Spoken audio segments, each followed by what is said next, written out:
Happy Friday, everybody. Welcome. It's Tusk Talk with Tai. We know that typically we do Thursday shows. That's when we do our predictions. We did that yesterday. Go back and watch it. We go into quite a bit of depth with Arkansas and Ole Miss. But today we got something special. Oh, there it is. Courtney Mims, the one and only. She's going to come on here in just a little bit, and we're going to discuss. Well, we're going to get her reaction to the Tai Washington interview with DJ Williams. We know that he's a colleague of hers, and she knows DJ quite well. She's got her own takes, and I've got a list of some questions I wanted to ask her. I wanted to get her get her thoughts on kind of how the interview went down and just some more stuff specifically. We'll probably start off with Arkansas and Ole Miss. We'll start there. Because, again, you guys know where I'm at with it. If you haven't, well, then I guess you'll just find out, or you could watch yesterday's live show. Make sure you like, share, subscribe. Hit the subscribe button and share. Sharing is caring. Shout out to Direct Service Overhead, the Garage Door Company. Same-day services, quality parts, affordable outcomes, better than best results. They operate out of Central Arkansas and in Northwest Arkansas. 501-244-3667. Don't let that 501 area code scare you off if you're in Northeast Arkansas or Northwest Arkansas. Again, they operate in a lot of different places. I would say probably, I don't know, Travis could probably tell you, but maybe 60% of the state. I feel like as long as he can get to you, if he could pull you up on a Google map or Apple Maps, whatever, then I'm sure he can get to you and help you out. But again, remember, it's free estimates. If there's something going on with your door, you want to get it fixed before things get really ice cold outside, or you know how this weather is this time of year, it gets a little wild, give them a call and they'll help you out. All right. Let me get this link to her. There we go. Now, this will be a call-in show. We will be accepting call-ins. So stick around for that if you guys want to get in on it. If you want to get in on maybe you want to ask a question about Arkansas and Ole Miss. Now, again, keep in mind that the DJ Williams interview with Tai Washington, there are some things that Courtney cannot answer. So just keep that in mind and always remember to be respectful. Tai, you're the GOAT. I appreciate that. Thank you so much. I also, really quick, before she gets in here, I want to deny the allegations that I have been eating my kids' Halloween candy are simply not true. That has not been happening. So those allegations are false. I want to get out in front of that, in front of those erroneous accusations. Damn, that Kit Kat hits the spot, huh? All right. Remember to like and share and all that fun stuff. Arkansas is going to play TCU tonight. Now, this sucks, but it's not unheard of for these exhibition games. There will be no coverage outside of Chuck on the radio. So there's not going to be a post-game show tonight. I don't do post-games if I can't have my eyeballs. I love listening to Chuck. I don't think there's anyone that breaks down what's happening, on the floor or on the field than Chuck. I mean, he's really good at what he does. But that's not enough for me. I got to see it. I know Pinto is streaming it. I get that. But still, God bless Pinto. But it's still grainy at times, and we don't know how good the Wi-Fi signal's going to be. This is in Fort Worth. It's in Dickey's Arena. I know it's a fairly new arena, so I'm sure the Wi-Fi there is actually probably pretty lit. I'm sure they got the fiber optic hooked into the building, I'm sure. But you just you don't know. And bless him for doing that. He doesn't have to do that. I always think about man, his arms have got to be getting tired by now. There he is, John Hawes. He's sharing the link for Discord. That's right. Jump on in. Megan says, we all saw you with that pillowcase collecting your own candy. It's on tape, Ty. Indeed. Insane stuff on Discord. That's right. We've had some really interesting things in Discord, in Patreon chat. You got to be there. You got to be there. Today we get something special. Tai Hudson's $1 million voice to start the day. Oh, thank you. I appreciate that.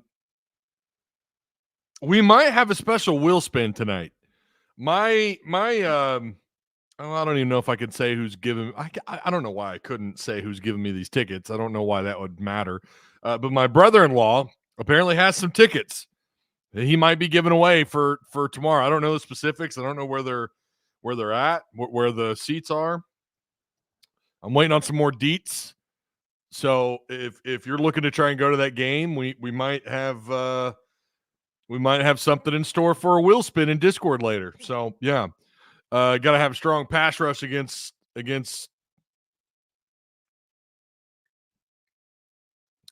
I think you meant Dart. Okay, you got to have a strong pass rush against Jackson Dart. If not, he will tear us apart. You are correct. Arky 56, the one and only infamous Arky 56, aka Pops. So, all right. Without further ado, she's in the building. It is the one, the only Courtney Mims. How you doing, man? Hello. I'm doing great. Starting off our Friday morning right? You know, That's right. Gotta get some football talk in there before Saturday. So. Yeah, I already. So, I did a breakdown on the game yesterday. I know everyone wants to know your take on the game. I did point out that Arkansas does have its share of issues, things that Ole Miss could exploit. Mm-hmm. Kind of look at the secondary there a little bit, not having Braxton ready to go still. Yeah.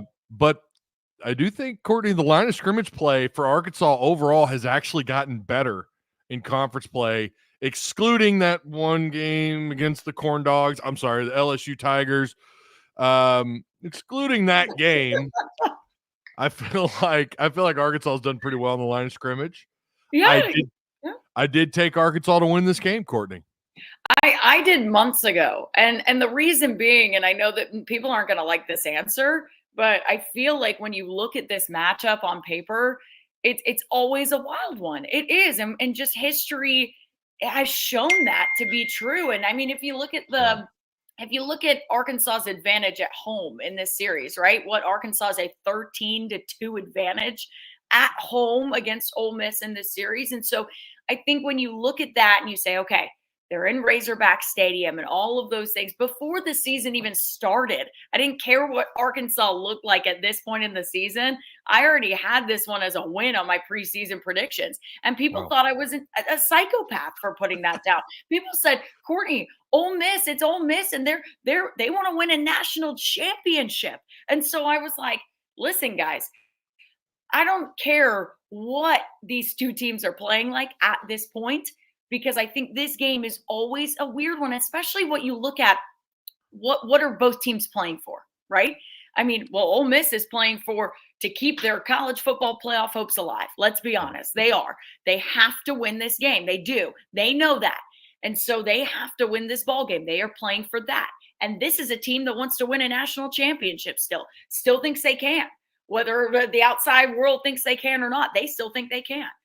You had so many guys on that team who came back, and at SEC Media Day said, the reason why we came back, Jackson Dart said, the reason why I came back, a national championship. So they're still playing for that. Arkansas, on the other hand, they're playing for bowl eligibility. I don't know if anybody thought at this point in the season they would be playing for bowl eligibility, but here we are. And so I think that's going to fuel this team. I really do think that that's a good thing, that they are going into this matchup where Arkansas is playing for something and Ole Miss is playing for something. And that's where you're going to get something wild that always happens. It always does, Tai. It always does. And so I think, yes, you're right. Arkansas's, when it comes to the line of scrimmage, they have been playing better. I think you're right. But honestly, in my honest opinion, throw it all out. Do it. Because you're always going to get something weird that happens in this game. And I really don't think it's hard to predict this one. I have Arkansas winning too. I felt good about that prediction at the beginning of the season because I said, wouldn't it be weird if Arkansas just like couldn't really get anything going this year, but the win that they have, and this was obviously the Tennessee win. I don't think any of us could have predicted that, but Yeah. But before the season started, I said, wouldn't it be just weird if we're in a situation where Ole Miss is coming into Fayetteville feeling really good about themselves and Arkansas is like down in the dumps and they just lap them? I said, that's kind of what I feel like will happen. So I'm still going to hold true to that prediction because I still feel like Arkansas can win this game. Yeah, and something that I had, and you're right.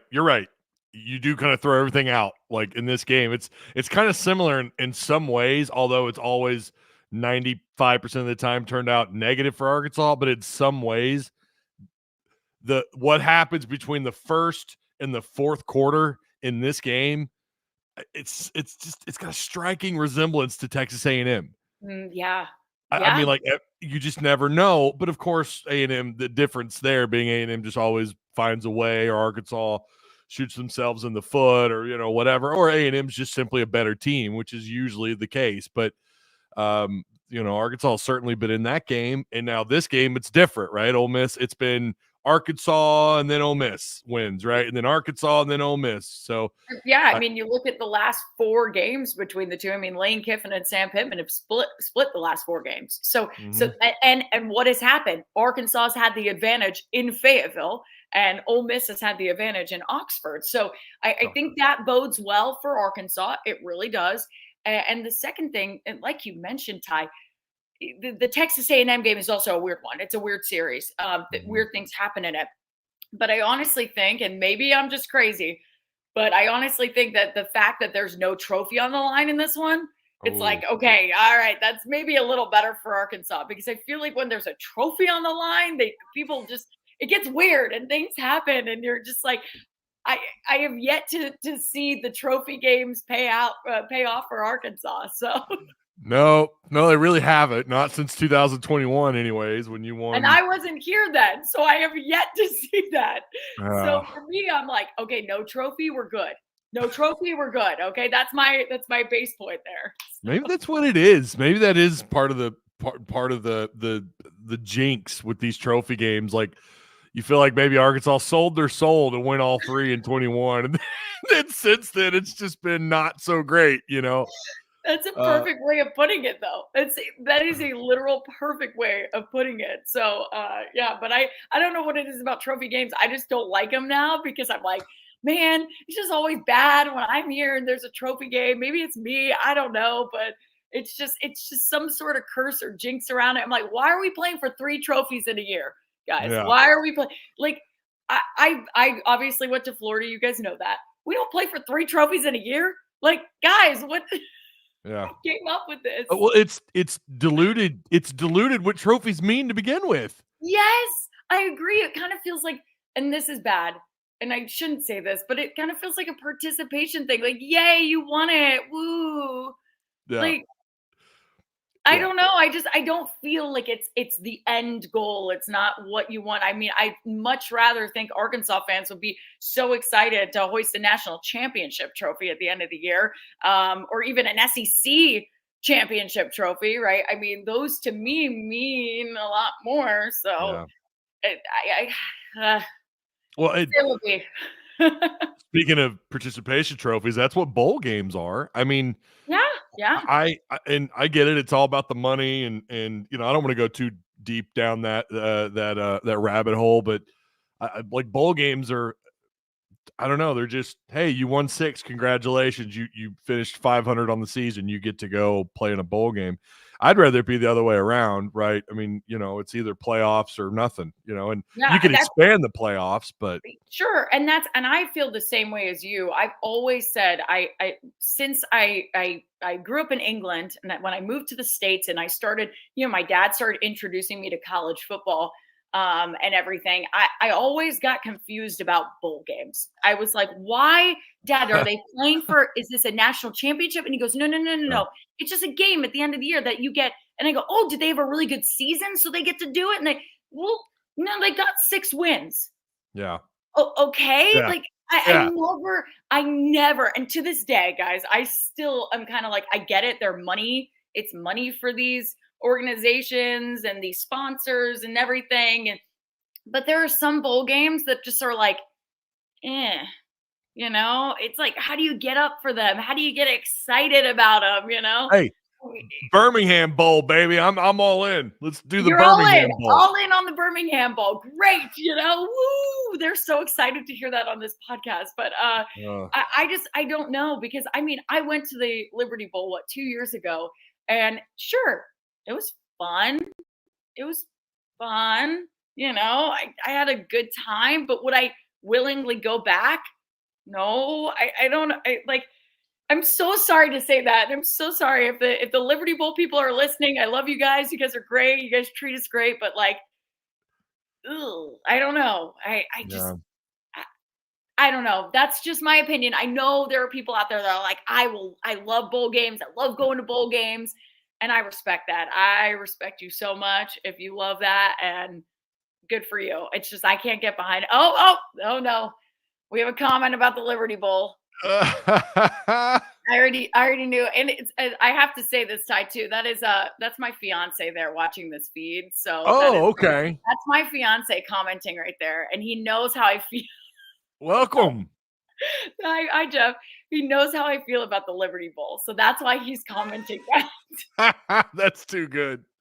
Don't tell them how I feel, Jeff. Don't tell them how I feel, okay? But if Arkansas makes it, though, it's the best bowl ever. It's the best bowl ever. Listen, it's the best bowl ever, and I love it. Listen, I love the bowl predictions, because I always I love the matchups. And I think there was one, and correct me if I'm wrong, Ty, but I think there was one that had Arkansas going to the Gasparilla Bowl.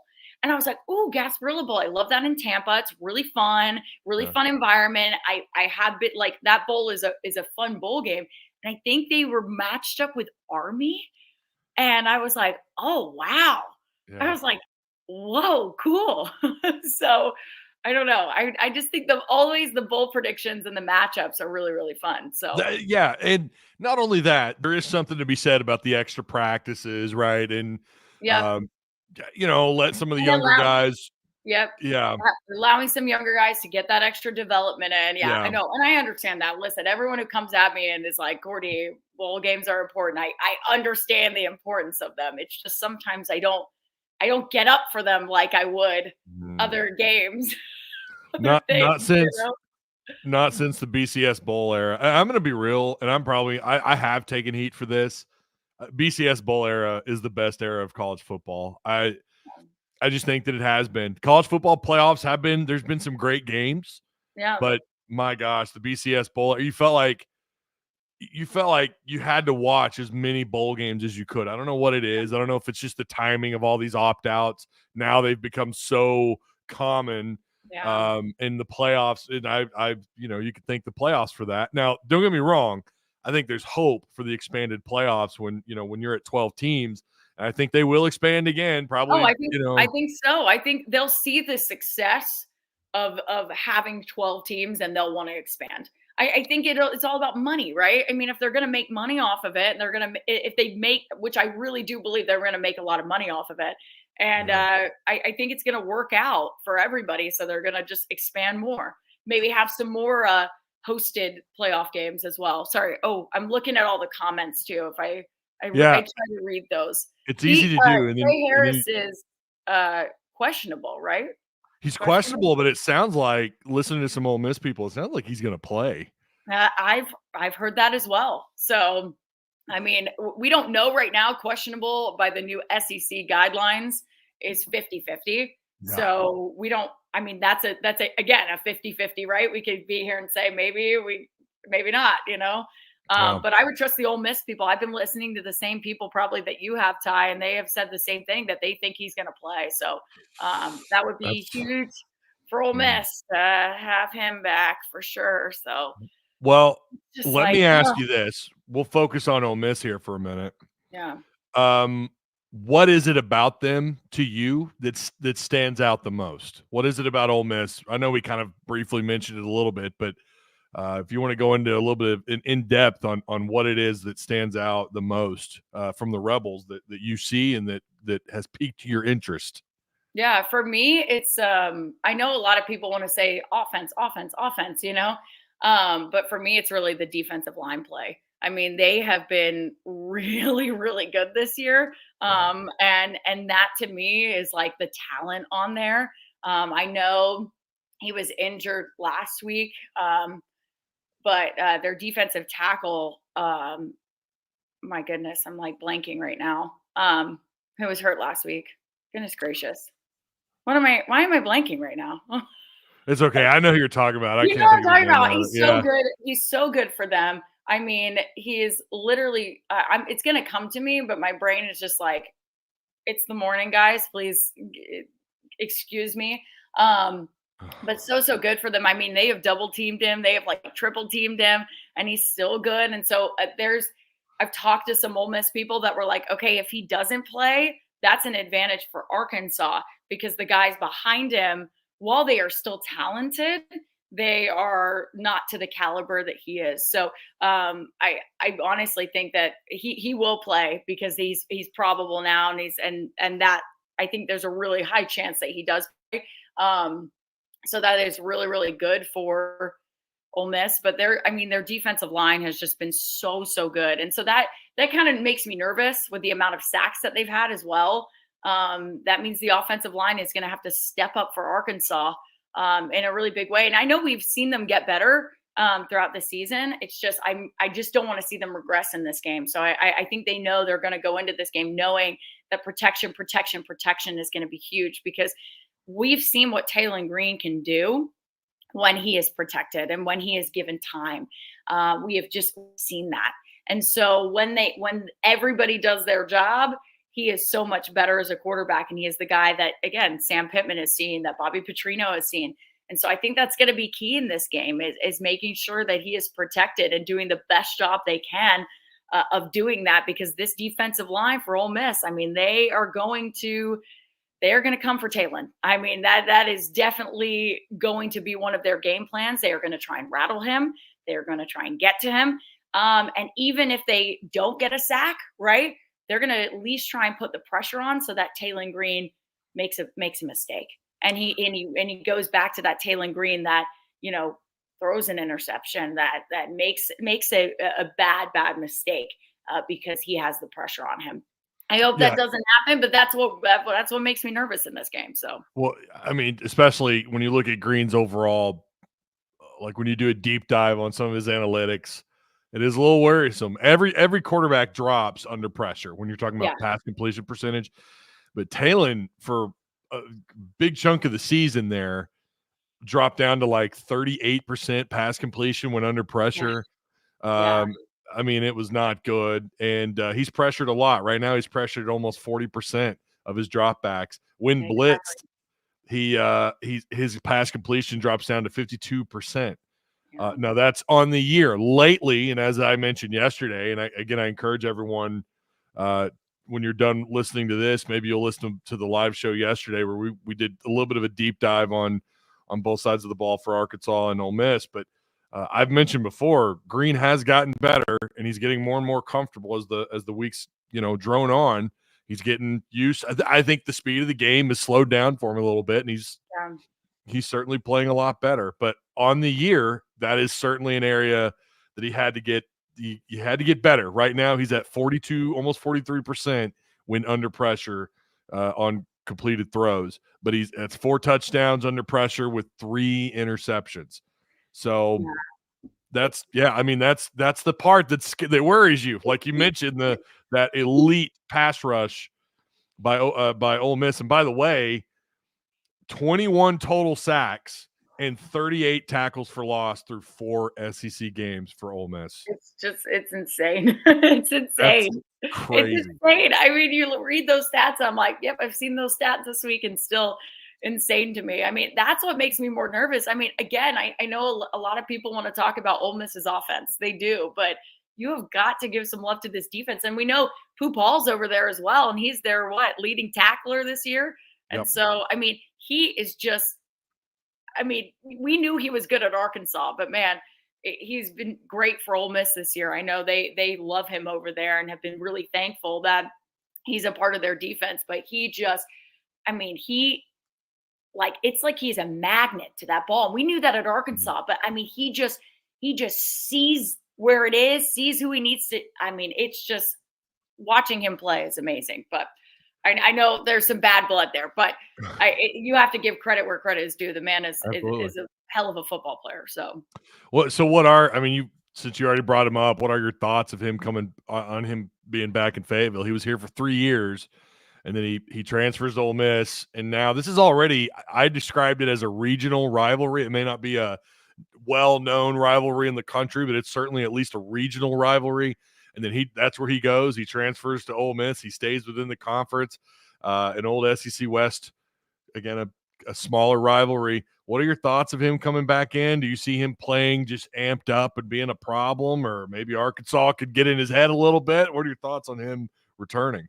I think he's obviously excited to return. He knows the implications of this game. So I think there is a little bit of I want to ball out, right? I want to do really well against my former team. I think that's always an attitude. I mean, when you talk about any of Arkansas's players going back to their former teams, Addison Nichols wanted to ball out against Tennessee. Danigo Slaughter wanted to as well. Yeah. And I think there's a little bit of we don't know what happened in that situation fully, but if you context clues it a little bit from last year and what we know, kind of from the bits and pieces of the story that we got.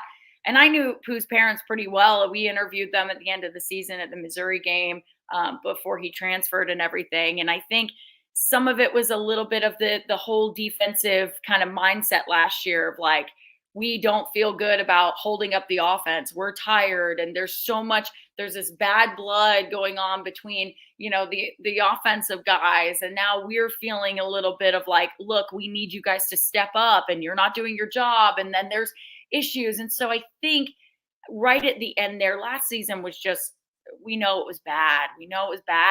So, so I think that's a little bit still there for him. I think that's why he completely decided to say, okay, I'm gone. I'm going to Ole Miss. And now he's he had a baby. And I know he was on Paul Feinbaum saying her first word, I'd be happy if her first words were hotty toddy. And I was like, okay, all right, we are fully embracing that. And that's great for you. But I think that just kind of said to me, I guess if I'm just looking at it as an analyst kind of perspective, I just feel like he knows what this game means. He wants to go back. And to be fair, I know there's always bad blood when people leave to another school, but Rocket didn't get half as much hate going to South Carolina as Pooh Paul did to Ole Miss. And I know that's because of how Arkansas fans feel about Ole Miss. But at the same time, I think he read all those comments. He knows exactly what you guys said about him. He knows exactly how you guys feel about him. And I think that's also going to juice him up for this game. So I know someone in here is yeah, I think he's going to ball out.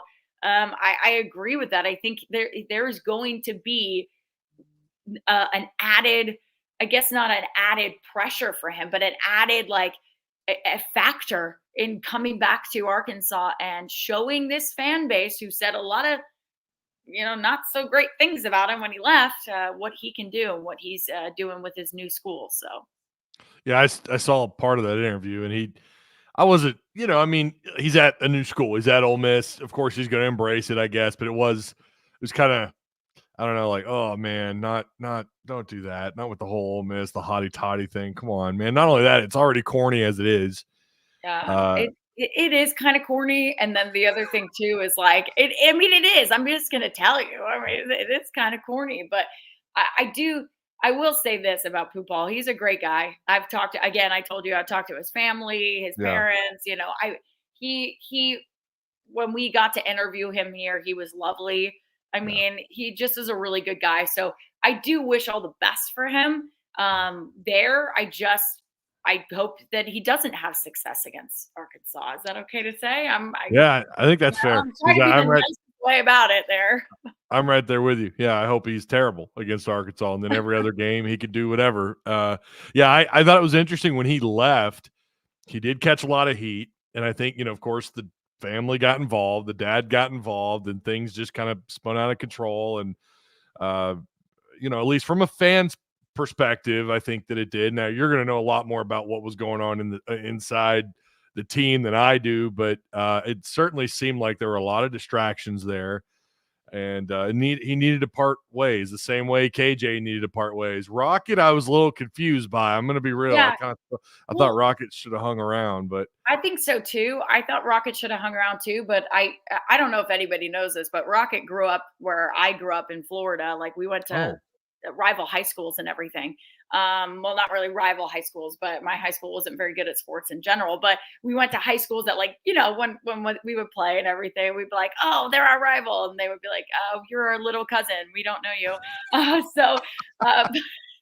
But I actually went to see Rocket play sometimes, which is just so funny. I forget that he grew up there and everything, grew up very, very close to where I lived with my family and stuff. So I did know some of his family and everything. And I think for him, South Carolina provided an opportunity to, I guess, be a little closer to Florida, be a little closer to that area where his family is and all of that and everything.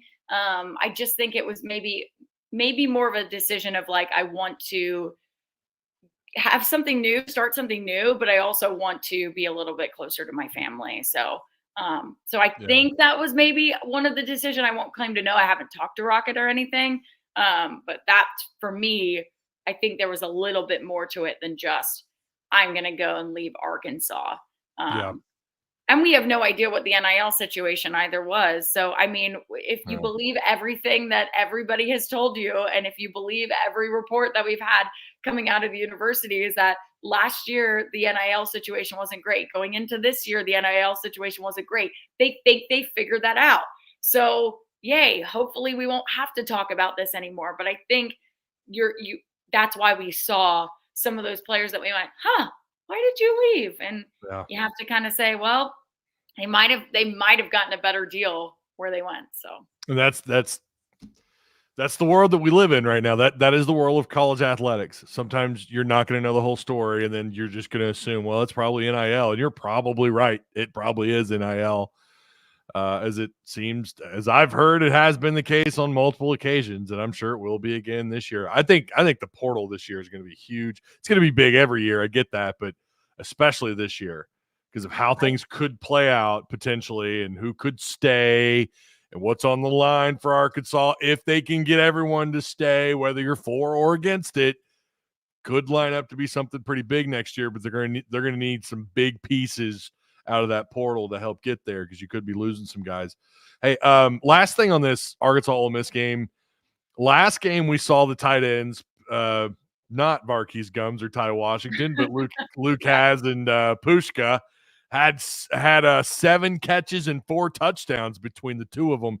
Yeah. You think there's an opportunity here for them this weekend? You think they're going to have another big game? I hope so. I would hope so. We're finally seeing the tight ends utilized. Thank you, Bobby Petrino. I know you love them. So, where have they been all year? And so I think we got a little bit of glimpse if you listen to that Tai Washington interview, which I know we're going to talk about. But, he kind of made a mention there very briefly about his role and the tight end's role this year, and maybe more of a blocking role rather than a receiving role. And so that's kind of where I think, okay, maybe that was what they were kind of set out and being utilized for this year. And maybe that was a conversation at the beginning of the year. I don't know. I just gleaned that a little bit from that interview of oh, okay, maybe there was some conversation there. Maybe there wasn't a conversation of hey, you guys are going to be utilized so much more as blockers rather than in the receiving game. I'm glad they're being utilized, though. I am. I think there's an opportunity to utilize them again. I love Andreas Poska. He is awesome. Poska, I know it's very weird, but I literally, the Denmark in me, once Andreas Poska. I've been saying Pushka. That's okay. Poska. It's easy. Now we've taught Razorback fans, right? Andreas Poska. But yeah, Poska has been great. And I kind of talked to him. I don't know if anyone listened to the post game, But I do think there's an opportunity for Lucas and Andreas as well to get more involved, because Andreas, we haven't seen a lot this year. He was in concussion protocol for like 3 weeks. Mhm. And during the post game interviews, or after Mississippi State, Taylor always does, when he's in the post game, he does these like shout out moments where it's like, I want to shout out my O line, I want to shout out this, I want to shout out the coaching staff. It's very cute. But he shouted out Andreas, and he was like, you guys don't know what he's been through this year. You guys don't know what he's had to do. And the fact that he was able to go out there and do that today was impressive. And so I was like, that's a weird thing to like mention there at the end. So I asked Andreas, I was like, hey, what are you dealing with? What's going on there? My brain is going, that doesn't sound like you were just in concussion protocol for 3 weeks. Yeah. And he said, I'd like to keep it private, but yes, it is really, really good to get back out there. And the way he said that just made me think, okay, something else is going on here. I don't want to pry or anything, but something else is going on here that's not, it just didn't sound like concussion protocol. That was all. And so, and I'm just inferring that from the answer that I got, that, what he said at that post game. But I do believe that maybe if he was dealing with something and it now has dealt with those things and gotten over those things, and now we can see what he really can do, because I mean, he transferred from Eastern Michigan, and last year's season at Eastern Michigan, he didn't have like the greatest of year, but then the season before that, he balled out. And so that's the guy that they were hoping to like unlock here when he transferred here. So I think maybe there's a chance to unlock that guy again here. And that's why I'd like to see him utilized as more, especially now you have an opportunity in that tight ends room, right? You have an opportunity to say, look, we're your guys. Yeah. With Varkey's and Tai leaving. So you have an opportunity to step up. And I really, really hope we see them utilized much, much more. And I hope we see them utilized much, much more, because I would hate, and I know fans feel the same way, Luke has to hit the transfer portal. And I don't want to see that happen. He is a talent, and you have to be utilizing him, because otherwise he's going to hit that portal and be utilized somewhere else. And so I understand them being used as blockers. I get that. I just want to, I know what they can do when it comes to the receiving game. So I just feel like that's where it's like, okay, come on, we saw what they can do. Give us more, Bobby. Come on. Yeah. And it's wild to think too. I was there during spring camp. I was there during fall camp. I saw them target the tight ends a lot, especially Varkey's gums through spring camp. And I thought, going into the year, I think the tight ends, they're so damn deep. My concern was, and I mentioned this before, I wonder if they can keep all these guys happy, because they all know, Varkey's gums was kind of a star where he was at before. I mean, he was certainly a big man on campus for sure. Yeah. And then you have Tai Washington, who's up and coming. You got this big time 4-star out of Oklahoma, Luke has. They had all these pieces, and now you're down 2. And, of course, you had one tight end dealing with concussion protocol, maybe some other deeper stuff, as you talked about there in your post game.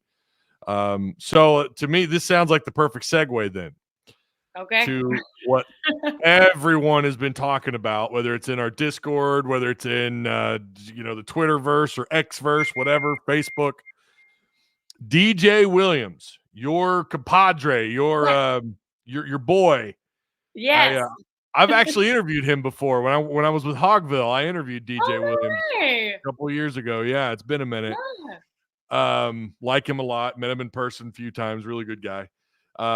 So former tight end, Arkansas tight end, DJ Williams, on his podcast 4th and 5, interviewed a now former Hog tight end, Tai Washington, days after hearing that he had been booted from the team. I think DJ approached the interview the right way from more of a coach's perspective. I really appreciated that. And Washington seemed to be understanding of the situation. Just wished that it had been handled better.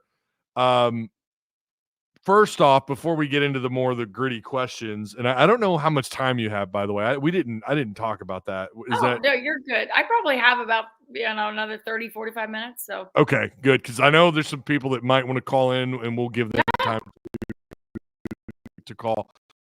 Of course. But first off, what did you think of the interview before, like I said, before we get into the nitty gritty, what did you think overall of the interview from DJ? Yeah, I want to commend DJ a ton because it's not easy having somebody on, first of all, who just got dismissed from a team, your former team as well. DJ is still a Razorback fan. He still loves the Hogs.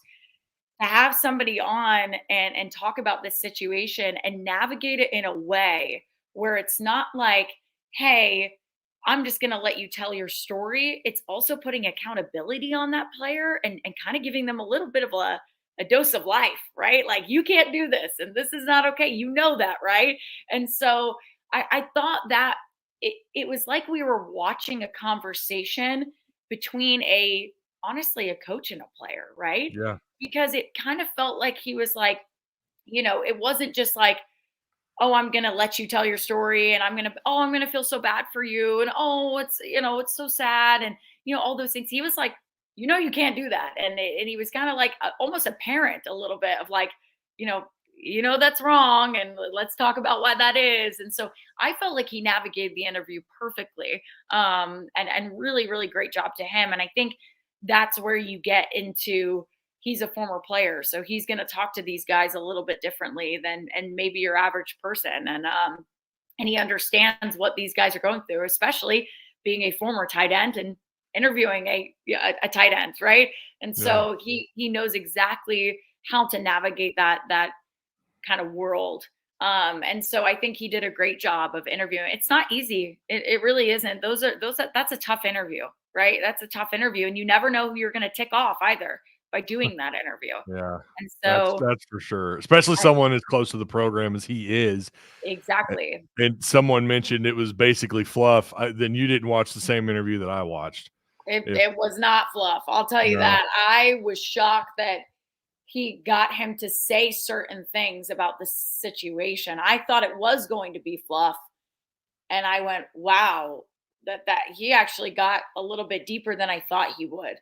Now, it is Ty's story, though. We have to say that. So we don't know Sam Pittman's side of the story. It could be totally different, The situation, as we understand it, or as we understand it now, Washington was asking for help.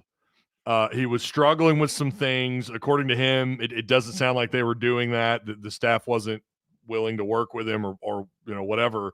So Tai was asked to come in during quote unquote, and I think DJ actually said this. He called it trash time.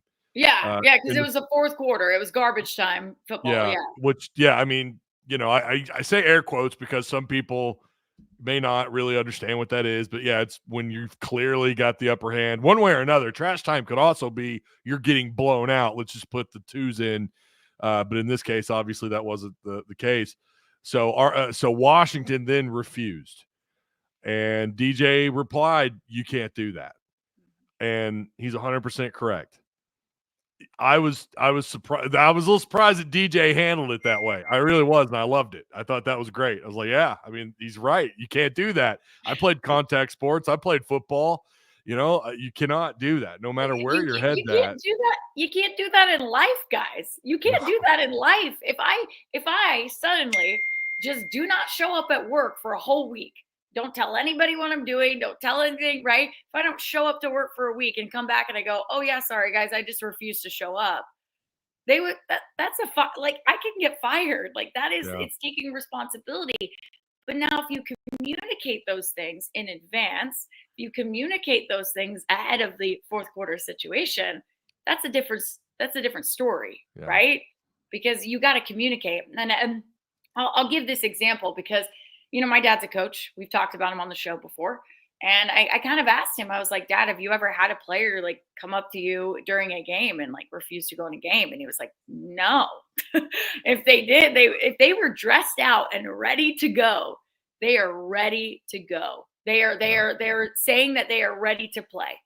Now, he said, that doesn't mean I haven't had a player come up to me before a game started and said, Coach, I know we have a big game today. I'm just not in the right mindset. This happened to me. This happened to me. This happened to me. And I don't know if I can do it today. Then my dad has an open conversation with them and talks to them about it and says, okay, let's see what we can do. I'm not going to force you. I'm not going to make you, but let's talk about it. that player handled it the right way. Hey, this happened to me. I have to talk to you, right? I have to speak to you, or communicate with whoever you need to communicate. It doesn't maybe have to be Sam Pittman. It could be your tight ends coach. It can be your, I think he talked to the player development guys. Sure, whoever you need to, whatever's the chain of command that you need to talk to, or whoever you think you need to talk to, communicating that before the game, communicating that, before you suit up, before you indicate to your coaching staff that you are ready to go in that game whenever you are called upon. I think that's a different situation that we're talking about with Tai, where he said, not going to go into the game in the fourth quarter when you're suited up and ready to go. So, yeah. Well, and the other part that I found really interesting was that, of course, the part about going to the staff and asking for help, and I guess again he's claiming that they didn't reciprocate, they didn't offer him help. I found that to be interesting. The other part, Washington said nobody had reached out to him from the coaching staff. I'm not really sure to what to make of that, other than it's the tail end of the season. They have bigger fish to fry. However, it seems like the staff probably could have reached out. And again, I'm talking about after he was. But you wouldn't reach out. But and this is just my opinion. You would not reach out. Why? Because it's been done. Sam Pittman didn't go into an office with Tai Washington and say, "You're kicked off the team, and that's my decision and my decision only." He's talked with the other coaches about that. If he hasn't, I'm gonna be very concerned. But I'm gonna assume here, from what I know about coaches and from what I know about that world, no coach is going to make that decision solely by himself. He talks to his coaching staff. He's talked to the tight ends coach. He's talked to Bobby Petrino. He has talked to the people necessary to talk about the situation and what he should do. And they've made a decision. Okay. Now let's say you've gone into a room with your boss and you're about to fire somebody on your team, right? Let's say, you are part of that decision-making crew that will go in there and fire somebody. When you have done the firing, they could reach out to me, right? But I probably should not reach out to them. I probably shouldn't do that because I've made that decision with my boss, with our staff. We've made this decision, and I don't think it's a good look to reach out afterward and then go, "Hey man," Morgan Turner, gets on his phone. "Hey man, I'm so sorry about that situation." Well, what kind of message does that send to your boss? You helped make this decision with me. We talked about this and we went through this. You've got to back me up. I'm your boss. We're the coaching staff, and that's where coaching staff and players, sometimes it's separate, right? Sometimes the lines get a little blurry because they act like friends and they want to be friendly with those guys. But that's where you have to put on your big boy pants, right? And you have to say, we can't talk to you right now. And now the players are different. They can reach out to you all day long. They didn't make the decision to kick you off the team. Some of the players may not know what happened. And so they're feeling, "Oh man, this is my brother. We've got to reach out. We've got to band together." But I would be shocked if Tai Washington got on that interview and said, "Yeah, actually it was really great. Morgan Turner reached out to me afterwards." Yeah. I would be like, "Oh my goodness, we have some tea. This is some tea. What is going to happen now? Like, he's probably going to have a meeting with Sam Pittman. Like, why did you reach out to him? We talked about this, So that's why it may seem cold. It may seem bitter. Gosh, guys, I know it may seem really awful, but I guarantee you they've made that decision, okay, together. They've talked about what went on.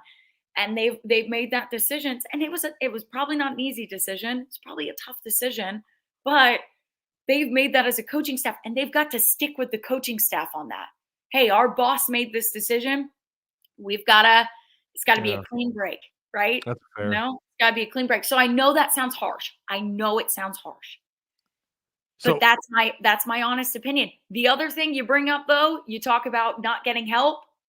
If that's true, because that is his side of the story.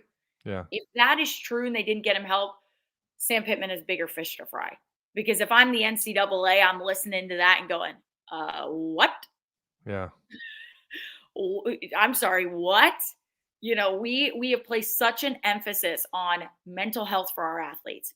We have placed such an emphasis on making sure that our athletes are taken care of in every aspect, right? That you're telling me that you didn't get you didn't get an athlete help when they asked for help. That is a red flag. If Yeah. that is true, I say this only because I do believe what Tai is saying is true, but there's two sides to every story. And so we don't know the other side of the story right now. We're getting this side and this side. And I asked my dad about this. I said, "How would you handle this?" He goes, I respect Tai for talking about it. I respect Tai for going on the show, but he said, if I'm a coach, I'm not going to talk about an athlete's mental health at all. That is their story to tell, and I'm not going to comment on it. I'm not going to say anything. That is their story to tell. Well, they So, can't anyways, right? Like they're not. I yeah. don't think they can. No, I don't think they can. He said, my dad was saying HIPAA, but HIPAA is so weird because you can also talk about athletes' injuries since they sign a form at the beginning of the year to like say you can talk about this, and like they basically say like you can talk about. That's why Sam Pittman's able to go up there and say sometimes, yeah, he's in concussion protocol, yeah, he has an ankle, yeah, he has this, because they've gone and they've said, yes, I can release some of that information. But mental health, my dad's like, I ain't touching it. I'm not doing it. I'm not doing it because it's just one of those things where you can get really in trouble for saying something that you probably shouldn't, and it's their Yeah. story. That is their story to tell. That is their thing. That's So, fair. So yeah, it is protocol if a player is dismissed.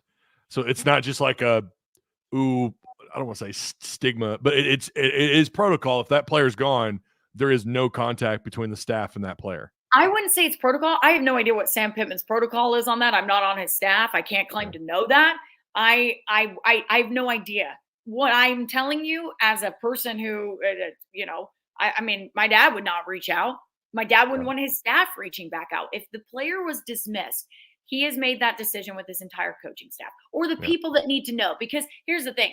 You may not bring Travis Williams in and go, all right, we're going to kick off Tai Washington. Like that doesn't really affect him. So I think it's probably with the people that need to make that decision. But there's been people in that room who have made that decision. It hasn't been just Sam Pittman one day woke up and went, man, really want to kick Tai Washington off the team for what he did, Gonna do that today. No, he's talked with people about that. He's gone, he's that's why you have a coaching staff. They're the guys you lean on, right?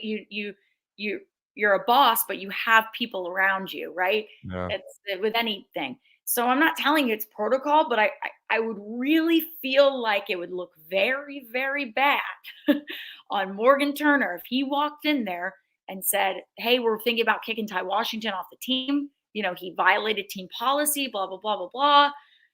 This is what happened. And we don't know exactly what team policy he violated, because that's the other thing too, right? I'm curious to what was listed as the team policy that he violated.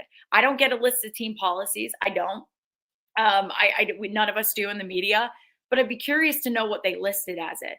Because again, what if they listed something and we're like, wait, that wasn't the story that Tai gave? None of the things he did in that story were against team policy. So I don't know. I can't claim to know why exactly what team policies or policies they quoted when they kicked him off. But he did that decision with the staff. He walked in, he said, look, this is what we're thinking of doing, blah, blah, blah, blah, blah. Are you guys cool? What do we need to do? And then he's met with him by himself. I really doubt Sam Pittman has made it all by himself. And so that's the thing. I'm not saying it's policy to not reach out to players once they've been dismissed. I just don't think it's a good look for the coaching staff. I don't think it's a good look. To be fair, I've been fired before, and no one reached out to me other than HR to say, hey, we need you to come sign your exit papers. I mean, because it's not a good look. And legally, let's talk about the legality of things right now. Legally, what if that person who reached out to you said something they weren't supposed to say in reaching out to you? Then their boss has to call them in and go, why did you reach out? Yeah. Why did you do that? It's like clean break, clean break. Now, that's not to say the players shouldn't reach out. They can reach out all they want. That is their brother. That is, if none of them had reached out, I would have been like, oh, that's really weird. That's very Yeah. strange. But the players reached out. Obviously, they are not part of the coaching staff. So it's just different. So I it's want to, different. yeah. And you're right. I agree 110%. I wanted to read through some of these really quick. From what I keep hearing, Pitman isn't the same person he is in front of the camera, though. Oh, that's I guys, don't. Okay, all right. I'm going to tell you quite honestly, I have had so many off the record conversations with Pitman when he's been walking by me in a hallway. Yes. This and this and this. He is the same person he is on camera. Now, Yeah. I will tell you, guess who's a different person than they are on camera? Eric Musselman. I will tell you that. He's a different guy on camera than he is behind closed doors and behind the scenes and everything. I will tell you that. I've witnessed it myself. Sam Pittman is the same exact person he is on He the is. camera. Dave Van Horn is as well. Like, those are Yeah. two guys that I'm like, you are the same person. And I love that. I love that there's no BS here, If you go to Pro Day, that is the most candid I've ever seen Sam Pittman. And he's just sitting there telling stories He will to the literally media. he will tell you things, Tai. And I know you've seen this. I Yeah. can't repeat some of the things he said to me. I can't either. But he will tell you things that you're like, Sam, I don't think you're supposed to tell me that. Yeah. Yeah. But he's just talking with you and just having a good time and just like. And you know what? Because he was willing to have that with me, I will never talk about that stuff. I won't. But Not that he's it's but he's honest. There was Yeah. one thing when I first got to covering Arkansas and Sam Pittman was here. Everyone said you're going to enjoy covering Sam Pittman because he's the most honest guy you'll ever cover. He's the most honest person you'll ever cover.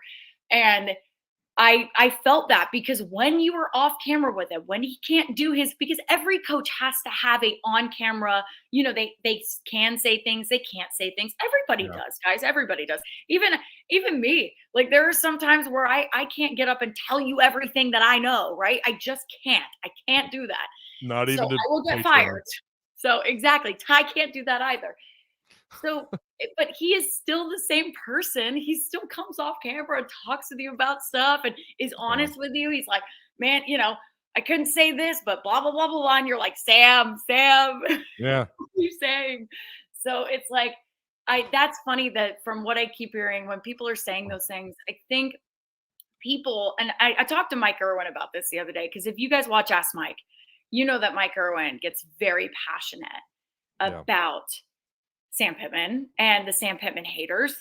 And he called me this week and he goes, Courtney, I watched that Tai Washington interview. And I was like, okay, all right, what'd you think? He was like, I only have one thing to say. And he goes, the Sam Pittman haters are back. They have another thing to hate Sam Pittman about. And I go, okay, Mike, what's this time? And he goes, they're just blaming it on Sam. Sam has a bad relationship with the players. Sam does this, Sam does that. And I'm like, Mike, I have my own thoughts about this. I'm going to tell you. We're going to talk about it on Ask Mike. Y'all got a snippet of what the rant I'm going to go on in Ask Mike. But it's just funny because it's like these people, Johnny Jones, you're not one of those people, but Johnny Jones, the Sam Pittman haters are really they're trying to drum up some stuff. They are, and they're latching on to whatever they can latch onto.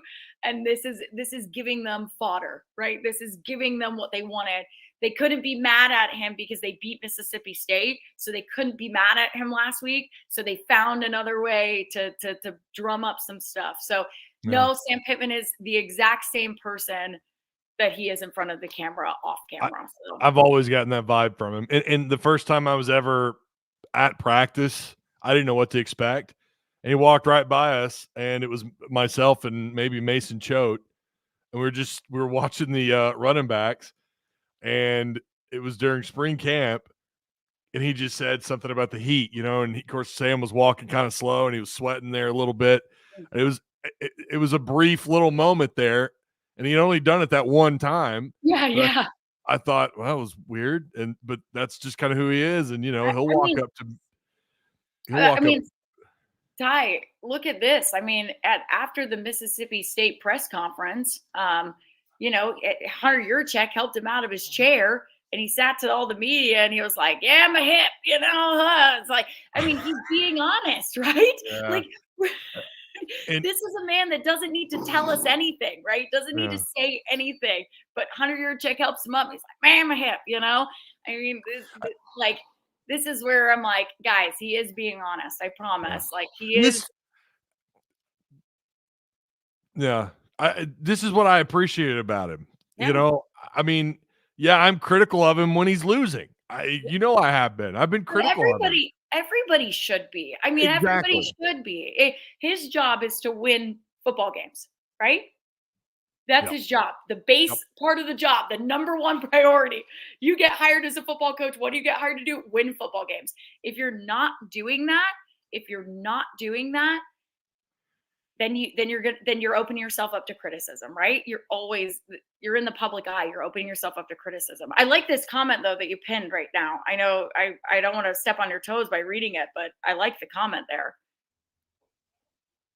Yeah. I got tagged on Discord. Sorry, I was reading that too. Oh no. I try not to look at the Discord because people say, Yeah. Oh no, that happened to me yesterday when you were, or no, Monday. Oh yeah, when I was telling. Yeah. And they're like, oh, it's being talked about. And I'm like, wait, what's going on? And I went into Discord and opened it up and I'm like, no. And whatever. Yeah. Shahid Mustafa, by the way, shout out to Shahid. He's a OG. He's been around. Oh yeah. I've seen him in the Discord, right? He's in the Discord. No, maybe not really as much in the Okay. Discord. He's in there, but Okay. not real active. Yeah. But he's been in the chat. Okay. Yeah. I mean, but that's a great comment because I think Yeah. he's exactly right. People are not used to seeing this side of Pitman. They're used to seeing the nice guy, and we're so used to seeing that. But I'm telling you, when Pitman turns, I'm like, oh my gosh, he can be mean. I mean, there was sometimes in practices I was like, man, I've never seen this side of Pittman where he can be mean. And Yeah. he was, but he has to turn it on sometimes. He can't always be the old cold beer, Yeah. Let's have an old cold beer guy, He can't always be that. So he has to have that side of him. This part of the interview did not surprise me. Okay. But Tai Washington says no. DJ asked Tai if there was a chance that if things had changed and he was offered to come back to the team, would he? Tai Washington responded no because that nobody had reached out to him from the staff. We already kind of covered that. Yeah. But he sounded like he felt pretty betrayed. Probably not surprising. I was going to ask you, does that surprise you at all? But I know now kind of how, what you said on how coaches approach players, off the team, knowing that. However, is there any concern when something like this happens? Because yes, I talk to recruits, but probably not like you and Mike do. Certainly not like you do. Not like, Otis Kirk and guys like that do. Danny West, Trey Biddy. Could that have kind of a negative side effect in recruiting? I mean, do you feel like that might be something? No. No, and I'm going to say that very plainly, right, Tai? It's a great question, but no, because here's what you do as a coach. The players, when they sit down in the home meetings, right, and you sit down with those players, and they ask you point blank, what happened with Tai Washington and Varkey's Gums? I'm a tight end. Why should I come there if you're just kicking off players willy nilly? Yeah. Sam Pittman might be very open with what happened and his side of the story, right? And he's going to be very open with what his side was. We don't know that side right now. He's not going to get up in front of a camera and say that side. He's not like that. And he's probably been advised not to as well. Don't talk on players that you haven't, that have been kicked off the team, quote this and say this. He doesn't want to get in trouble with anything. So he's probably not going to say anything. I believe, truly. I believe that. But when he's in the house with mom and dad and with potential recruit here, you're going to say things that maybe you don't say in front of the cameras, that maybe you're going to be honest. You're going to tell things. I mean, I've seen it. I've been on recruiting trips with my dad. I've seen what happens when you're in the home with people and what you get said. I know Coach Cal was filmed, what he said to a recruit, kind of, that's what you get when you go on home visits. You get a unfiltered kind of, this is what I'm going to tell you. And this is what happened from my side. Now, the recruit can make their own judgment after hearing what Sam Pittman has to say, after hearing Tai Washington's side, they're going to make their own judgment call. So I can't speak to every recruit and say, whatever Sam Pittman's side, they're going to side with him or side with Tai. I don't know. That would be a question for them when they're in that moment. But Yeah. I don't think it's going to affect recruiting. And I only say that because when those recruits get in the home with Sam and they ask him the question, he's going to give his side. Yeah. And I think Sam Pittman does a very good job of telling it like it is. I do. I think he does a great job of that. It's a reason why parents like him, because he literally tells it like it is and says is honest with those parents. And so I think that's going to help him when he goes on these recruiting visits. And then two, I also think that Sam Pittman, he's just a likable guy. I mean, he really is. So even if he the way he phrases the story, he doesn't tell you all the details, maybe he just tells some of the details, but I think he's going to phrase it in a way where it's where you're like, wow, this guy, wow, I could get behind this guy. I want my kid to play for this guy. And that's why he's always had success when it comes to those in-home visits and things like that. You hear players talk about how much this coaching staff cares and how much. I mean, Evan Noel, right? That kicker out of Mississippi. The number one thing I asked him, I said, well, why do you come back to Arkansas? Why do you like Arkansas? And he's like, the coaching staff. You guys don't understand how important this coaching staff makes me feel. They make me feel like I'm a 5-star QB and I'm going to lead their team to a national title. I'm a kicker. I mean, that's what I am. And so nobody else treats me like that. And so you have to apply that kind of mentality to how Sam Pittman goes on those visits and how this coaching staff as a whole goes on those visits. So I think for me, I just don't see it impacting. I don't. I mean, I could be wrong, but I feel like Sam Pittman's gonna tell his side to those recruits privately, to those parents privately, and that's gonna be the side of the story that they'll have to decide. Okay, what am I gonna side with, right? Or is it kind of everybody's to blame, right? Is it a situation where Tai is to blame and the coaching staff is to blame, and then you have a situation where everybody's to blame, so then it kind of cancels each other out. Do you know what I mean? Where it's like, I don't know. So I don't think it will, but that's just me. Well, yeah, I mean, you're right, because listen, it's already a challenge to recruit to Arkansas. Let's be fair. They're typically going to be bottom 5 in the SEC in recruiting rankings. And yet, despite some of the struggles that he has had to deal with, he has probably outperformed when you look at what he's done in the portal and what he has done on the high school recruiting trail. And we have had instances before. We had some stuff happen with a certain coach they felt like might have been, I don't know. That's some of that I feel like might be off the record. I don't really know, but we don't have to dive into that. But they have faced some off the field adversity, and it hasn't had, as far as we know, to the few people I've talked with, and I don't know about you, that's never come up. Like, oh, well, that situation with, so-and-so, that's really holding them back from this guy or that guy, or this guy brought up this situation. I don't know that I've ever heard that. No. So, and the other thing too is when you talk about recruiting, do you know what's the biggest hurdle when you're recruiting? The biggest hurdle that you have to go through when you're recruiting in Sam Pittman's position is answering, well, are you going to get fired next year? Are you going to get fired? I was going to say travel. That is his biggest hurdle, genuinely. I mean, that was one of the things my dad had to deal with, for a brief time, where he's like, I hate the question when I walk into a family's home and they go, well, are you going to get fired? Why are you recruiting me? You're just going to get fired next year. And then they have to combat that, right? Yeah. They have to tell you why they're not going to get fired and why they may be on the hot seat, but this is why they're not. And convince that player that they should be bought into what they're doing and what they're doing at the program. And I think Sam Pittman has done an excellent job at that. Because you haven't seen a mass amount of recruits. Now we could see a mass amount of recruits decommit, but I think Sam Pittman has done a good job at being like, hey, I know I'm on the hot seat. He has said that very, very plainly. I know I'm on the hot seat, but this is what I plan to do. This is what I do. And I really do believe Sam Pittman, guys, I don't know, whatever you have, whatever ill will you have towards him, he cares about Arkansas. He cares about this program and he cares about this university probably more than 90% of coaches you would hire. I just truly believe that because I haven't seen a coach that deeply, deeply cares about the program that they are at like he does. I mean, he deeply, deeply, deeply cares about it. And it's crazy for being an Oklahoma guy.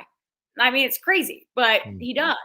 And so when we talk about Sam Pittman and when we talk about, what's going to happen in the future with him, I mean, you have to respect the fact that the man does actually want this program long after he's gone, long after he's out of the picture, to still be a success, to still be good, he will continue to root for Arkansas no matter what happens with him here. And I have to give the man some credit about that. It goes back to who he is as a person. I know that's, doesn't matter when you're talking X's and O's, but I think that's why Sam Pittman has had success with certain recruits and had success maybe battling a bad NIL situation, that these players, regardless of what kind of money he has, still like him as a person, still like him as a coach, still like this coaching staff. So, yeah. And maybe it helps that he's from the area. I know he's from East Oklahoma. And I think that probably helps, because he knows these people. I mean, he does. Not that this is Sam Pittman kissing his butt hour or anything, but I think that does help. I think that he's probably feels connected to the area, and I think that's fair enough. Also, and Bobby Swain is also not wrong here. I love the guy. He just needs to win a bit more.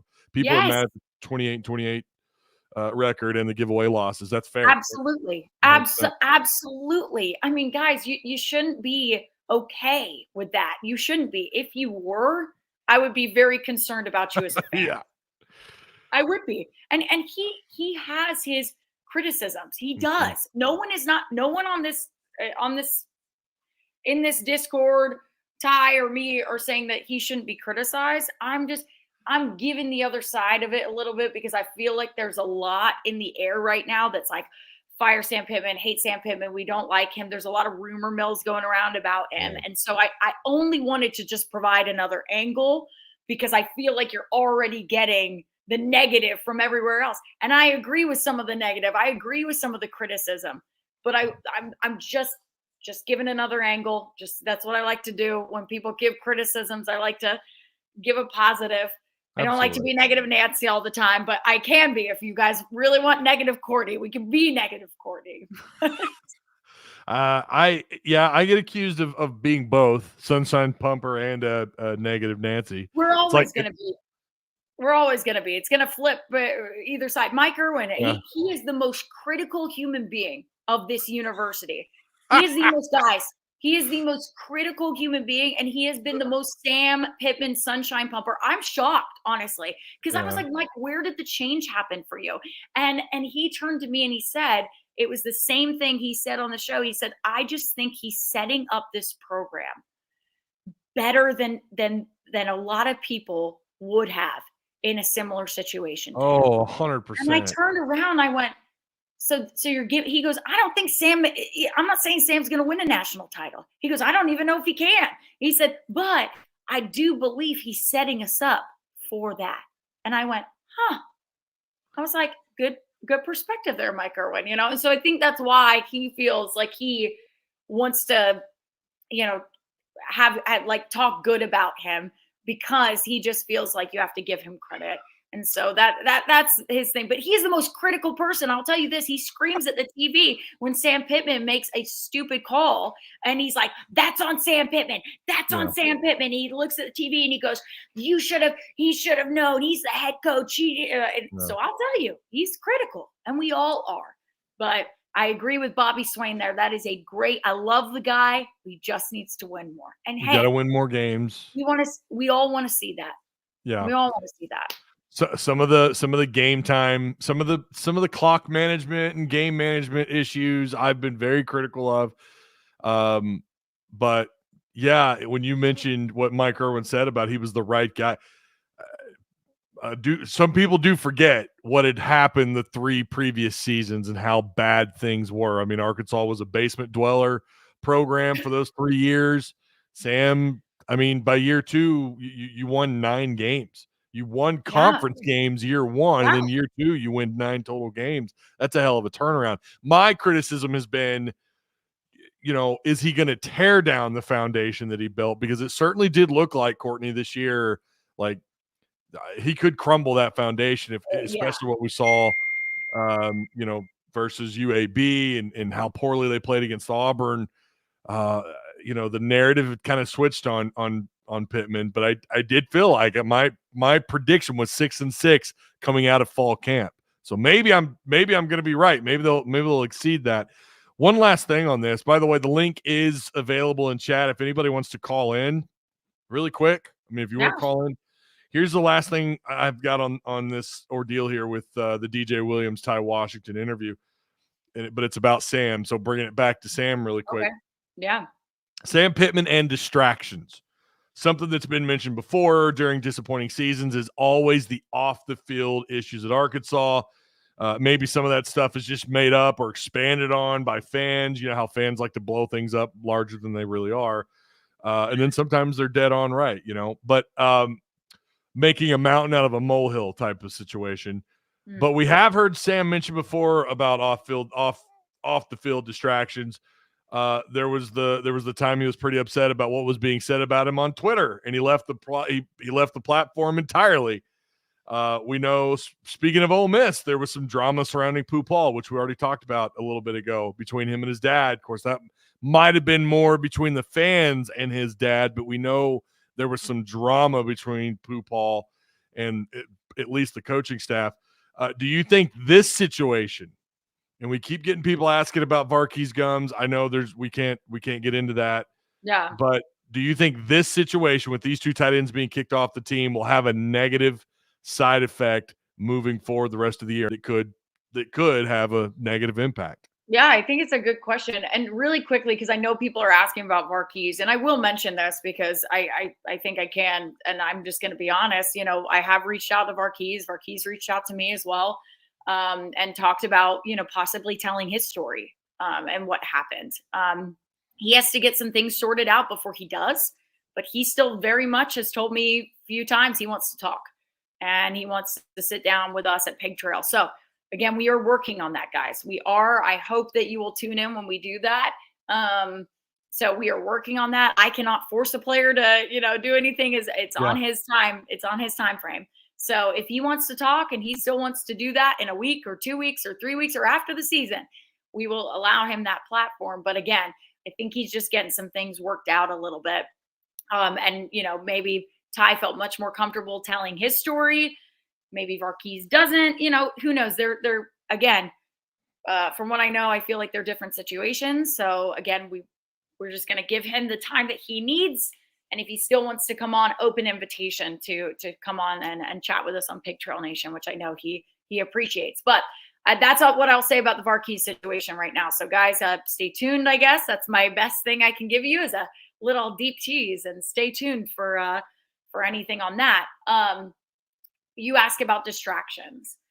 I think every season comes with its distractions, right? Every season comes with, you're never going to, I feel like just the way lives are and just the way, things happen, you're never going to have a season that's completely perfect. You're not going to have a season that there's no distractions. There's absolutely nothing you have to worry about, because every year there's always something. There is something. And you look at if you look at every program in the SEC, look at every program, take Vanderbilt even, you're going to find that there's something that they could say is a distraction, something that they could claim has been a distraction within the program, something that they can claim that okay, maybe this was to cause for some of this.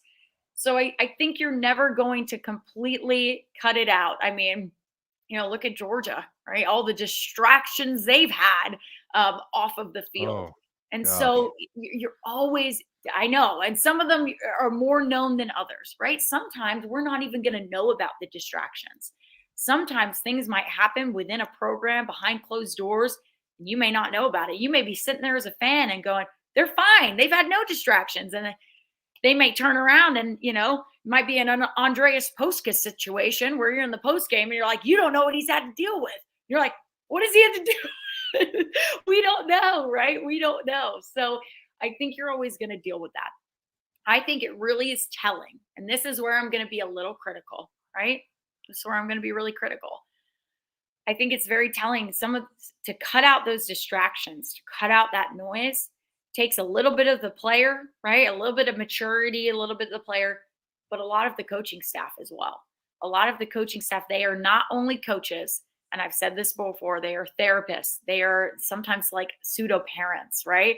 And they're teaching these kids at the end of the day, they're 18, 19, 20, 21, 22-year-olds, and their brains are not fully developed. They are not. Go look at the research on male brains. They are not fully developed in those years. They're still going through things. They're still learning. They're still maturing. And so when you're talking about distractions or anything that could be happening off of the field, that's on the coaching staff to get the resources any player might need, right? Hey, if Tai Washington comes to me and he's like, I am dealing with stuff, I need help, it is our job, it is the coaching staff's job to literally get him the help he needs. If a player has this or a player has that going on, players' grades are failing, right? Again, the coaching staff gets notified and it's on them to help these players. They are student athletes at the end of the day. We want to pretend they're professional athletes because of NIL and things like that. They're getting paid, but they're still technically not professional athletes yet. They're still technically not.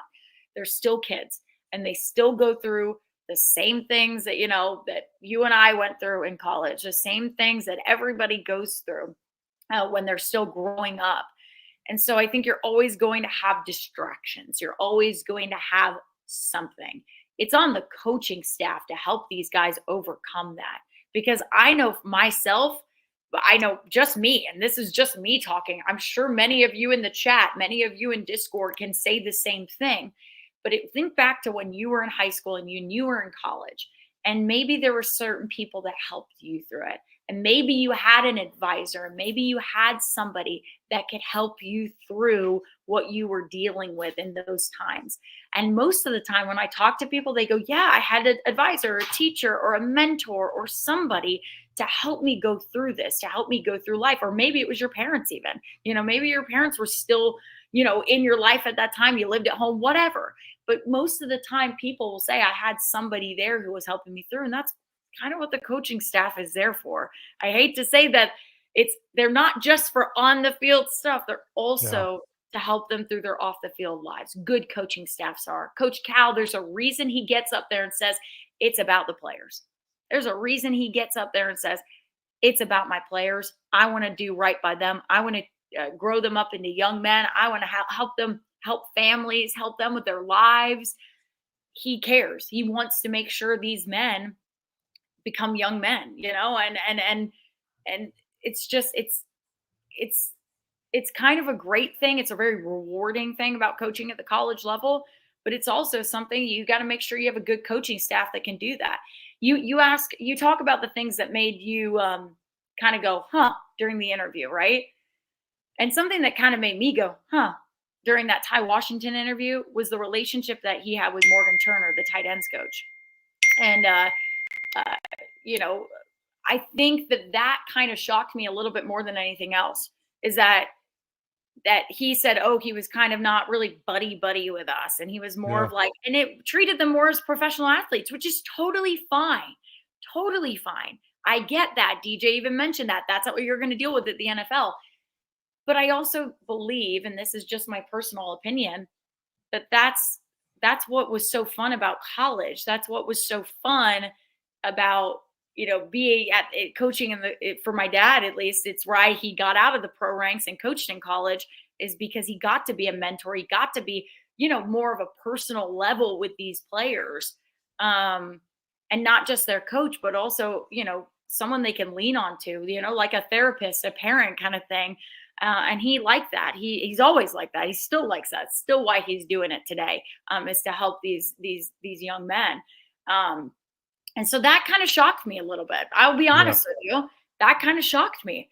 I thought, oh, I guess are we really getting away from this, where you're friends, where you're a little bit more buddy with your coach, and they're also like somebody you can lean on. If we're not having that relationship, that to me, I'm like, oh, that I just never that never for Sam Pittman's coaching staff, I guess it never struck me as like a, a coaching staff that doesn't have personal relationships with their players.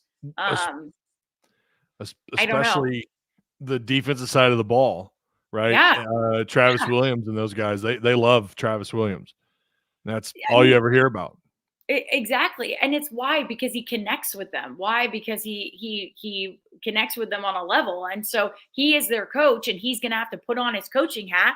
But sometimes he's their friend. I hate to say their friend. They're not really friend is the right term, but maybe like a more of like a mentor or somebody that they can go to Yeah. and know that they connect with on a personal level. And so I don't know. That kind of shocked me a little bit about Morgan Turner with all the success he's had as a tight ends coach. I kind of said, wow, I don't know if you just like having more of a professional relationship with your players, but it shocked me. Someone in yeah, I caught that part too, and I was a little bit surprised by that. This is so Mr. Bloodline here says, I think now the players treat the coaches in school like business with NIL. The coaches might have to match that energy. I this is a different, we say this all the time. It's a different era. It is the NIL era, and now we're coming to a place where schools are now going to have to pay these players. So that dynamic is going to be different. I can remember listening to former Razorback players who played in the pros talk about the differences in college and pros, Yeah. and that Yeah. was one of the things they talked about was how their coaches, they had more of those intimate moments with their coaches. Yeah. They felt like their Yeah. coaches were there for them. In the NFL, it's strictly business. That is what college football is becoming. I'm not saying it's for the best or for the worst. You know, I don't know. My favorite I, coaches were always the guys that wanted to talk with me or wanted to connect. but I also think there's a fine line between it too, right? Because you absolutely want to treat it like a bit more of a business now because you have an agent, an NIL agent, and so you're Oh, I guess you're being treated more like a professional now, yeah, right? So right, you're being treated more like a professional. But that to me, so we're gonna punish the guys that are not professionals, right? yeah, Because there are some guys on that team, let's be honest, that aren't getting paid as much as Taylor Green, that maybe aren't getting paid a lot at all. And yeah, so I think that what you're going to punish those guys who this is college for them, college football for them is going to be the only thing that's the only thing that will be, they won't go to the NFL. They won't be there, yeah. and so are you going to punish them for not having those relationships? I mean, that's I don't know how you balance that, right? Because if a player, I always say reciprocate what a player is given to you. If Tai Washington comes up to me and I'm his tight ends coach, right? And he wants to have a very professional relationship with me, I'm going to reciprocate that. Yeah. But if I have another player that comes up to me that needs me as a mentor, that is going through some stuff, that really needs that personal relationship, I think I'm going to do that for them, right? Because Yeah. that's the kind of I don't know. That's the kind of thing I would do.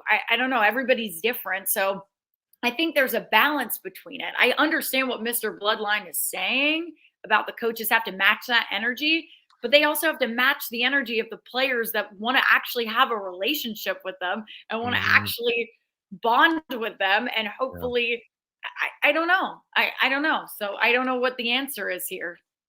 I'm with you. I'm with you.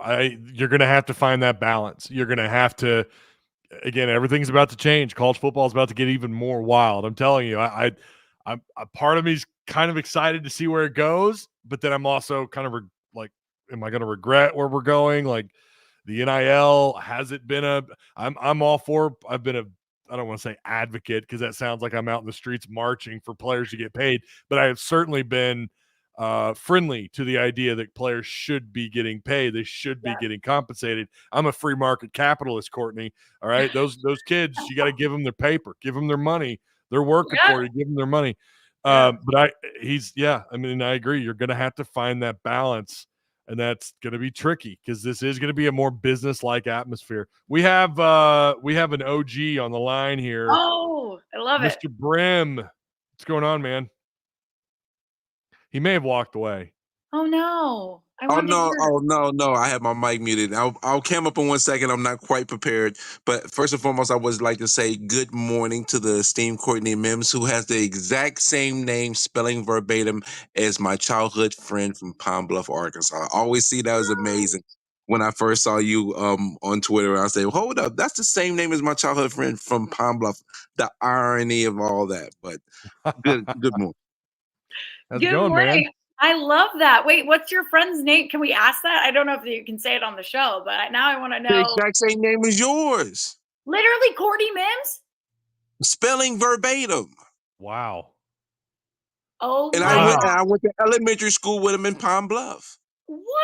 Wow. That is so cool. I have to meet this Courtney Mims. I need to know. I'll see if I can find him. You know, Mims in Arkansas is. I left Pine Bluff at 10 years old, so that was a long time ago. I'm kind of old now, but I don't want to get too deep into NIL and the whole tight end situation. I'm not here for a long time. I'm here for a good time. So I want to first pose a question to you guys on your confidence meter for this Saturday, for tomorrow at 11 Central, 12 Eastern. Confidence level 1 to 10 in your Arkansas Razorbacks. That's such a good question. It's a really good question, actually. We both picked Arkansas to win. We got the eyebrow. We got the questioning eyebrow. Turn his camera. He's always acting up, bro. You're always acting up. Oh my God. I'm supposed to be asleep right now. I work overnight and I'm still up, but as long as I get to sleep by 2, I'll wake up at 9 and I'll be ready to go to work. So I'll be fine. So Great. Well, we're glad you joined us, even though you were supposed to be sleeping. That makes us feel really happy on this Friday morning. So thank you. Tai, I don't know if you want to. Sorry. I'm trying to figure out the meter. 10 being like we're super high. You do 1 to 10. Come on, that's don't want to make it too difficult here. We're gonna make it easy. 1 to 10. I don't know. I'd say a 5. Actually, 1 to 100. I'm just kidding. Yeah. Jeez, a lot of room for error. I'd say a 5. But I did pick them to win, though, Brim. I picked them to win. No, I'm gonna say bring back what I said at the beginning of the show. I'm gonna give my confidence level is a 6.5. Okay. And why I'm giving it higher than a 5 and being 50-50 is because we've looked at the series, we've looked at the odds, and the odds show if history repeats itself that Arkansas plays well against Ole Miss at home, 13-2 advantage at home, guys, at home. We can't forget. Yeah. Oh, I'm sorry. There's a slight. You're good. You're good. I don't want to cut you off. There is something to think about. 2 years ago, Ole Miss was ranked. In Arkansas at one point, they came into Fayetteville. Arkansas at one point had like a 40-10 lead. And Ole Miss was like 14-point favorites in that game. That was 41-6, and they scored 20-something points in a row. We won 41-27. That was actually 2 years ago. Yeah, it's 2 years ago. You're exactly right. So, I don't know. Go ahead. I just want to throw that in there, Courtney. Go ahead. No, and I think you're right, but that's why I'm giving a little higher confidence. I go back to what I said at the beginning of the show. I doubled down on this pick and our picks at the beginning of the year of what do you think Arkansas's record will be and what games do you think they'll win? I doubled down on it. And I said, I think they beat Ole Miss. And they go, woo, they were so mad at me. I'm gonna bring up the tape. Oh, Mike Irwin said I was psychotic. Alyssa Orange said I should be fired for making that pick. And now they've turned around. They've gone, Courtney, I understand what you're saying. I was like, I have seen this matchup play out in Arkansas's favor at home. And I still think it plays out in their favor at home. I just do. I really feel good about their chances at home. So that's why I'm giving a 6.5 confidence. That doesn't sound like really good for their chances, but 6.5 is good for me because I don't go to 10 on confidence level for games.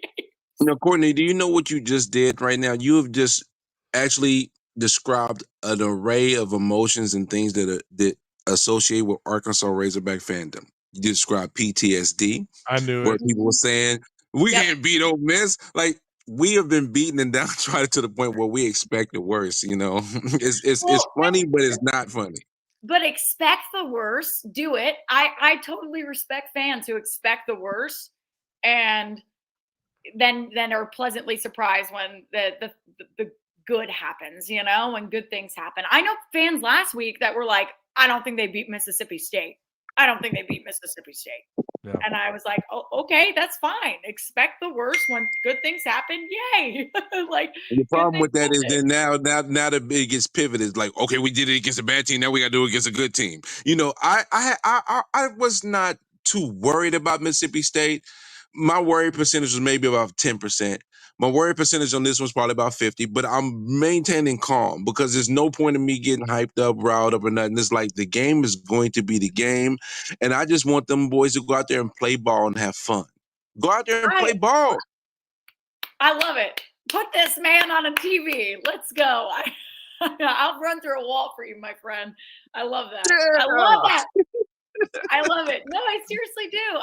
I think more people need that kind of perspective because so many people want to be either sunshine pumpers, right? Like super, super happy all the time. They're going to win every single game, or negative Nancy's that are like, they're going to lose every single game. They're going to lose. I mean, there are people telling me they're going to lose to Louisiana Tech.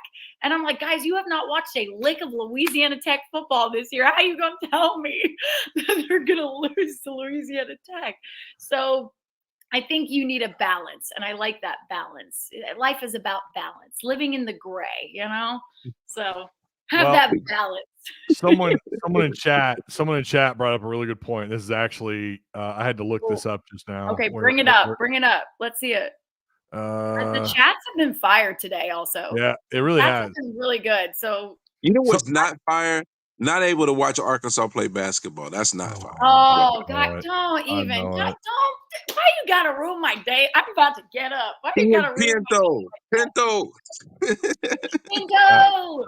Where's our boy Pinto? We need Pinto. ESPN Pinto. I think it's ES Pinto. Is that what it is? Yeah, I think it's ES Pinto. I don't know. Maybe I wonder if they deleted their comment. I can't find it now. Oh, but they said, how often does Arkansas win back-to-back SEC games? And I had to look this up. 2015. Well, no, they did it in 21. But Pitman has only won back-to-back SEC games. If I'm looking at this right, I can't believe I haven't. One time, right? One time. Yeah, he's only won back-to-back SEC games one time, and that was in 2021 when he beat Mississippi State. Then he went on the road and he beat LSU in overtime. Yeah, I think you're absolutely right. I can't remember another time that he's been able to do that. So it's one. I'm pretty sure you're exactly right. I don't appreciate this. I don't need you to do no more research because you're researching bad news. I can't believe that never occurred to me. Tai, we don't need that bad juju. We don't need that. I'll just put my hood on like brim. Leah, do it like me. Listen, if you would if you were me, because I mean my hair grows, but as you get old, it's the dark side of the force. Uh-oh. Did we lose Brim? Oh no. He always calls in when his phone's about to die. No! That happens all the time. Oh, he was I think his phone died. Oh, Brim. Fun. I was enjoying that so much. He's always a good call. That's too funny. It was great. And I saw Mr. Bloodline's comment about Courtney, how many injuries do you think gets faked this week? I think that should be an actual prop bet that you can take on Bet Saracen or something. Yeah. Because that should be absolutely taken as a prop bet. Over under 4. I like that. Oh. I'm going to go with, I want to say the over, but I also think Ole Miss is getting called out way too much on faked injuries. So maybe I'm going to take the under. We're going to take the under on that one. Well, you saw too, their fans are now complaining about it happening to them. Because I think Oklahoma had done it once or twice. And now they're very upset that everyone else has caught on, and they're like, oh, we can fake injuries too. We can do it as well. Oh, is he back? Yeah, I'm upset. This is why I can't have my own show, because of Xfinity. Thanks a lot, guys. This is not a recommendation of glowing view here. Did your phone die, or was it signal? No, my Wi-Fi signal was lost. And see, the thing is, there's another company I must have to come after. I left AT&T to go to Verizon. Verizon, all these years, the best service. But once you get into the digital age, Verizon's not quite the same. And where I live at, it's not really the sticks, but it's stick enough where I can't use my internet without my Wi-Fi at the house. Yeah. Well, I can't make phone calls here. I live on the east side of Springdale. I can't make phone calls. I have T-Mobile. Can't do it because T-Mobile's terrible. T-stationary is what we would call it. Oh my goodness. That's what it is. I mean, that's the truth. The strays that all these companies are getting. Yeah, they're catching strays. They will. We're going to. I'm waiting for my email from the Liberty Bowl still. That's like, Courtney, if Arkansas gets there, you're not allowed to come. We're not going to. I'm gonna tell you right now, we're not going to a Liberty Bowl. We're gonna go to a better bowl than a Liberty Bowl. I hope so. I really love that prediction, and I'd love the chat to get in on this. If anybody in the chat has a favorite bowl game or something that they really would like, realistically, guys, but a favorite, like, do you guys have one? Because the Gasparilla Bowl to me would be really favorable. I think that would be so much fun. What is that? The Gasparilla Bowl in Tampa, y'all. Yeah, it's so much Tampa, fun. Yeah. It's so much fun. In Gasparilla, like kind of low tier bowl. It's a lower tier bowl. Let's be honest now. But I'm also like just saying realistic expectations. 8-4 is a realistic expectation. If we have to beat Ole Miss one game at a time. 8-4 is not unrealistic. If we say 8-4 right now today is unrealistic, then we should just like fold up the tent and just take our ball and go home. That you realize that means to get to 8-4, you realize what that means, right? That means the Missouri loses or Texas loses. Somebody got to go. Listen, how long are we going to say? How long are we going to say we're going to lose? I mean, at some point we got to start. We got to win. At some point we got to lay the expectation to win on the line. Yeah, you're not wrong. Yeah, you're not wrong. You do have. Let's be real. The toughest part of your schedule is at home. Yeah, I would say both Texas and Ole Miss are better than Missouri.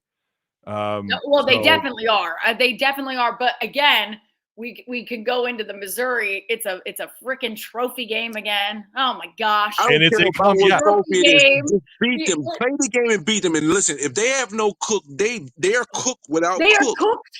They are literally cooked. Yeah. They're cooked without cook. So if we can't beat them this year, if we can't take advantage of having this many home games against the better teams, then we don't deserve. We don't deserve it. We don't. It's simple as that. True. Teams are faking injuries against Bryles. Hurry up offense 3 or 4 years ago. Not a new phenomenon. Well, wait. I mean, no, it's not. It's not a new phenomenon. I don't think it's new. I mean, there have been injuries faked for a long time. I just think Ole Miss does it at an alarming rate that people like. They literally do it all the time. The amount. Guys, they've done it so much that I really do believe that there's going to be like a change in rules next year. Like I genuinely believe that. Because it's so much. ESPN's going to do a 30 for 30 on it one day. They are. They are so good. The Ole Miss falling. It's not going to be the running Rebels. It's going to be the Ole Miss falling Rebels. Yeah. 30 for 30. The fainting goats. Injured Rebels. The Ole Miss falling Rebels. Same question for Tai, over or under on the fakes, on the fake injuries. I don't know. The problem is with a question like that, you have to be more broad in the questioning, right? You'd have to just say, how many times does an Ole Miss Rebel end up on the field at a certain time, right? When Arkansas's offense is gaining momentum, how many times is an Arkansas or an Ole Miss player down on the field, right? because they're not always obvious. We don't know when they're faking their. I mean, truly, you don't know. Guys do get hurt in games, but when you have your quarterback point to your running back, down, get down. Yeah. So, but I would say honestly, they probably do average. Not that I watch a ton of Ole Miss football, but I bet they do average 4 or 5 a game. I thought they was in the double digits.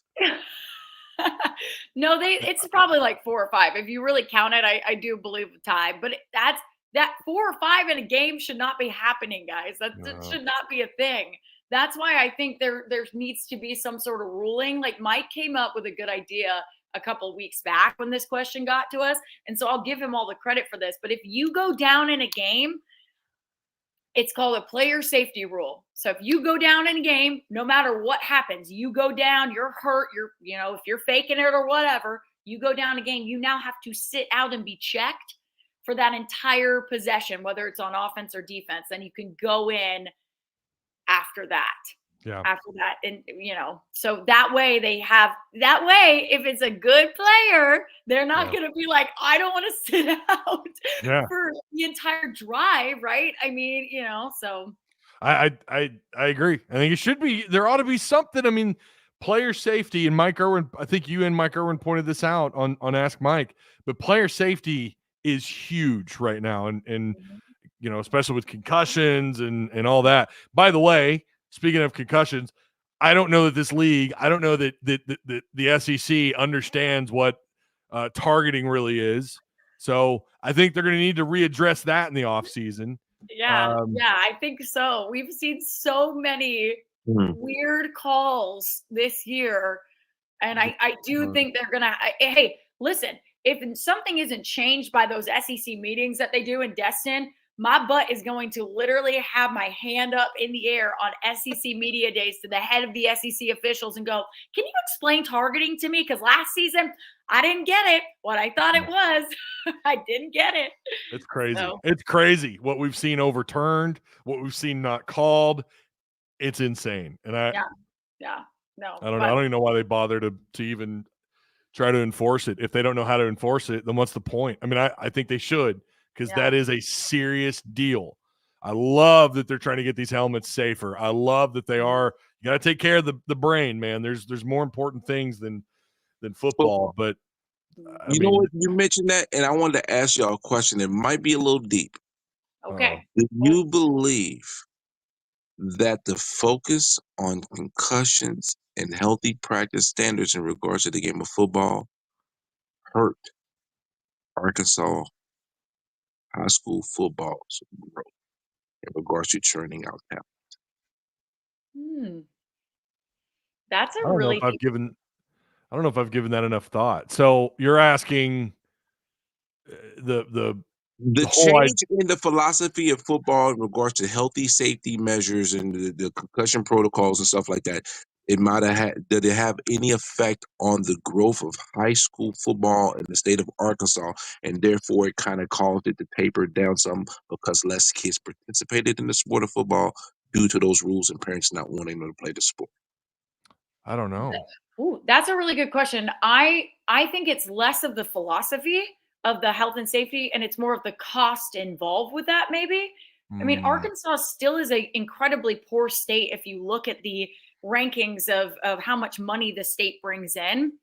And so I think that honestly, people in the state, and listen, I've had this conversation with football people, with football moms and dads, high school football. How do we get high school football more exciting in Arkansas? Because truly, it would be so much more awesome for us if we had more high school football to cover and high school football to talk about and things to, to get excited for on Friday nights. Because I've been in Texas. I lived in Texas for 2 years. Oh my gosh. It would be awesome to get that kind of philosophy here. But the thing that makes it different, the thing that stands that out, it's not the philosophy of, health and safety and things like that. It's the cost involved, right? Those helmets that they use, those little pads that they have on top, all of that is money. That's extra cost. That's extra things that are being put on high schools that maybe don't have the booster support like Texas high schools do. I mean, they have anyone, they can call up their boosters and they can ask for money. There's similar ones in Florida for that. When I covered high school football in the state of Florida, the poor areas suffered. They did. The poor areas suffered because they the costs of things and stuff like that. But the areas that were affluent and had boosters, those teams were good, right? And so that's because they put money into it, and then they were able to get better equipment for the guys, better things, protect the players more because they were able to get, all the stuff that comes in, all that protective gear and things like that. So I think what we're talking about maybe is a money issue rather than a philosophy of player safety. It's maybe a money issue. I don't know. Listen, someone can tell me I'm wrong on that. So it's a good point, but check this out though. Before then, there was I wouldn't say an abundance, but there was talent being churned out. We had wide receiver you for a little while coming from Warren. McFadden. I mean, you had talent coming, but it seemed like the turn of the century, and then as you get into, later in the later 2000s, when that philosophy in regards to football and how we looked at football and how the game started to change and how they played it, I don't know if it had an ill effect. I felt like it might have participated in that. Well, oh, sorry, I'll let Tai speak, but I also know people were pushing people into basketball as well in this state. I know basketball is a huge thing in Arkansas, and it is. I mean, I understand that, and I know parents that would said my kid has a better chance of making it basketball wise than making it football wise, so I'm going to put him in that. And I know there's money that goes into those, and there's less players on a basketball team, y'all. It's easier for schools to fund basketball programs because there's less people involved. What a concept. And all you need is a ball in the hoop. Exactly. You John Stockton shorts on, you're good to go. And you don't have to worry about hats and helmets and you're just like, put them in a uniform, they're fine. Injuries aren't. You don't have as the life-threatening or life-impairing injuries in basketball either. I mean, it is. I've had that conversation with a basketball parent several years ago about that very thing, about how my kid is not gonna. I'm not gonna have to worry about his brain getting messed up from playing basketball. Football. There's a lot of contact. I had a concussion in high school. I don't remember it that well, but I know I had one, and that stuff is serious. I would speak. So this has been an interesting conversation we've had in Tusk Talk Discord about why Arkansas doesn't spit out the amount of players like they used to, or ever really. I mean, they've never really been, even in the McFadden era, or you go further back to Cedric Cobbs. Even then, you still weren't putting out more than maybe 8 or 9 Power 5 players, right, or Division I players. I've always thought, I know growing up, of course, I played football in Fayetteville. All we had was 2 years of Kiwanis football at the elementary grade. We didn't have Pop Warner. We didn't have that early stage development of football, just understanding the basics of the sport, unless you played 2 years of Kiwanis, red team versus blue team, go red team, or you played flag football. I played flag football at Jefferson Elementary. We had a thing called the center pass. I've told this story before. I don't know if it was legal or not, but by God, we did it. I caught a few tutties in my day, playing center. But that I think really can hold you back when you talk about just the development, because by the time you're old enough to play junior high football, when the game starts to speed up, when young men hit that puberty and all of a sudden they're a lot faster than they were just 2 or 3 years ago, you're just now learning the basics of the sport. By 8th, 9th grade, you're just now learning the basics. When I've heard in Louisiana, in Texas, and other places, those kids by 5th grade, they got the Pee Wee League on lock. Yeah, I mean, so I think Keith Jackson Sr. talked about this on Bo Mattingly's show a long time ago, and it made me really think. He thought it was always the youth development leagues not really being here, and also the population and poverty and stuff like that. I mean, we're 3 million people in this state. And like Courtney correctly pointed out, it is a impoverished state, especially when you get down towards the Delta and you get further in the South Arkansas. Really unfortunate. But it's just the truth of the matter. It's just not a real wealthy state. There are parts of Northwest Arkansas, I mean, that are not great. So It's just unfortunate. I think when you combine all those things, but I do agree with Brim too. There was a time it felt like we were churning out a higher grade of talent. I mean, there was a time it wasn't a real big gap between Matt Jones, or hell, I'll even go Cedric Cobbs, Matt Jones, and then Peyton Hillis, Darren You can go McFadden. 2 years without having at least 2 or 3 really solid players. It just Yeah. seems like there is a little bit more of a deficiency, or are they just going somewhere else, maybe? Yeah. No, well, but here's the thing. That's a good point as well, because are they leaving the state because they can't get the development they need? And so they're going somewhere else. I mean, we saw that in Florida. Now, Florida is a bigger state, right? There's so many, areas and places you can go. But like Xavier Story is a great example. I covered him at a small little high school called Graceville High School. And he realized very quickly on that he was not going to get the same development at Graceville High School than he was at IMG Academy.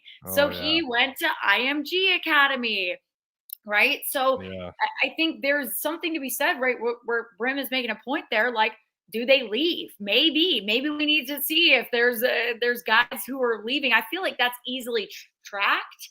If somebody's, they lived here and then they move for football, I think that's an easily trackable thing. But I look down, I mean, you guys make a point, because I looked up and down.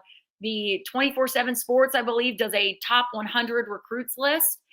And they, rank all the recruits from everywhere. And I looked at Arkansas and I was like, are they in the list? I think Arkansas finally shows up at like 110 outside the top 100. Wow. For the class of 2026. And so I'm like, that's a little bit concerning, And then that's the offensive lineman. That's probably the offensive lineman that signed to LSU, isn't it?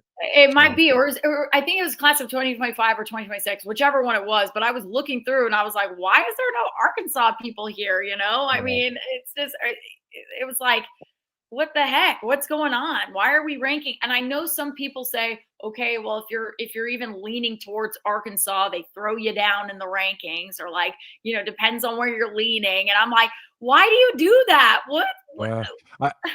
I kind of that's often the claim in our, again, to reference Discord, we have people that make that claim. Guys, I'm here to tell you that happens everywhere. There are plenty of schools that get guys committed and then they get bumped down in the ratings. But it does seem like it happens a lot to Arkansas. It does. I will admit that. It seems Samuel Bakke. Oh, I'm sorry. I was just going to say Samuel Bakke. I've seen that as well. So yeah. But it's true. It has happened, but it happens everywhere. Everyone makes that claim. I don't know how many times I've heard that. I've got friends that are fans of other teams. They'll talk about, well, so-and-so committed and he dropped down to a 3-star. I just noticed. Like, it happens, man. It happens everywhere. By the way, also 247 Sports and Rivals, I'm pretty sure I've heard Trey Biddy reference 247 Sports, the Arkansas page, being one of like the top 10 largest pages. Maybe I heard that wrong. That's a fact. I think I've heard that before. Well, if you look at their subscriber base for 24/7, the Arkansas side is probably top 5 or 10 out of their entire base. And subscribership, engagement. The Arkansas fan is a very engaging fan. Absolutely. I am not claiming that. Oh my gosh. When I first came to Arkansas, the reason I chose this job over going to a higher market like Georgia or Tennessee or any of those, the reason I chose to come here is because everybody here in Arkansas feels way differently about sports. It's just something here that's like, I mean, when you go to Florida, there's people that were like, yeah, I don't watch sports. Yeah, I don't care. I don't have a team. Yeah, I don't care. Here, that's not a thing. Like, they're like, I mean, I'll walk up to someone in the grocery store and they'll be like, have you seen Arkansas soccer right now? They're on fire. They could win a college cup. And you're like, oh, we're talking Arkansas soccer in the grocery store. So, I think that's awesome. So, why I brought up that whole thing about this right here about Arkansas being that high up, and I don't know if that's true about Rivals or not. I know it once was, but the point that I was making, and something that I have failed to mention this in Discord when this has come up, why would a company purposefully downgrade, I mean, think about it from a business standpoint, right? Why would they downgrade the players of a site that's one of the most visited sites on their own website? We're going to talk about it. Are you getting your tinfoil hat, Brim? Is that what this is? You know what it is? It's not a tinfoil hat. I'm going to say it's a metal foil hat. Okay. Now, I had evidence shown that I was proven incorrect in basketball to some degree, so I'll take it.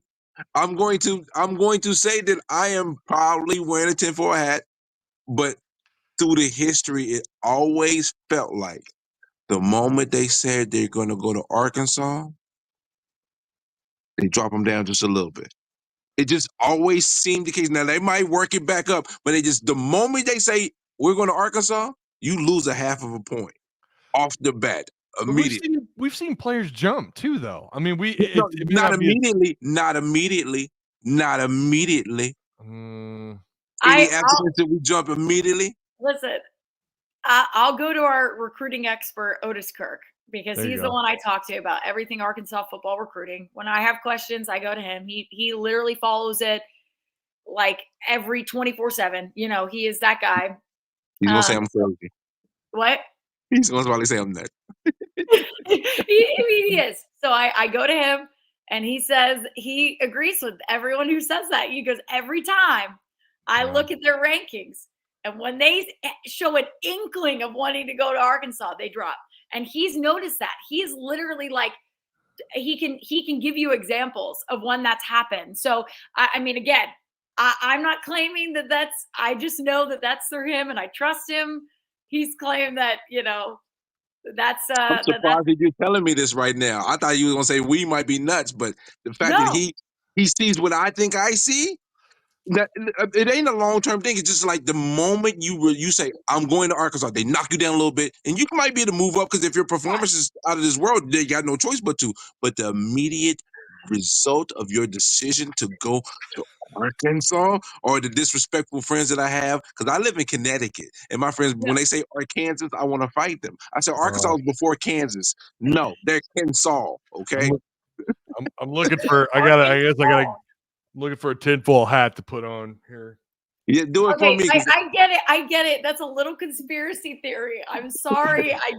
I'm not trying to breed into the conspiracy theories, but I don't know what the disrespect is. Come on, guys. Okay, all right, but see, here's the thing.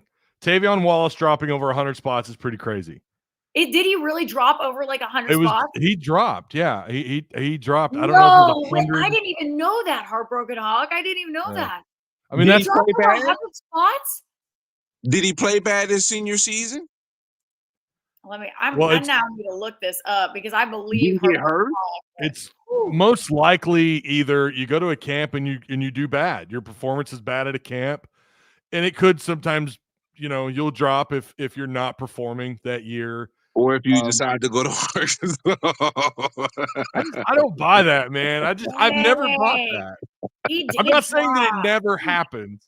But look at that now, how the national media treats us and looks at us. Red-haired stepchild, man. I mean, it's like always Rodney Dangerfield up in his joint. But it's just not a healthy business model, though. That's not a healthy business model. But it doesn't matter. It doesn't matter if it's a healthy business model. Right now, their business, it doesn't matter. Like, they're gonna do what they think is right because it's all subjective. This is why I think you shouldn't, like, when you take into account these rankings, right, of these players, like, guys, just, it's one of those things where you're like, guys, it's subjective. It's subjective. They're ranking a player, and it is subjective. So take it for what you will. Sometimes I take it with a grain of salt, but I just, the disrespect sometimes for Arkansas makes me really upset. It really does, because I see it in the media, and I'm like, what is happening? They do.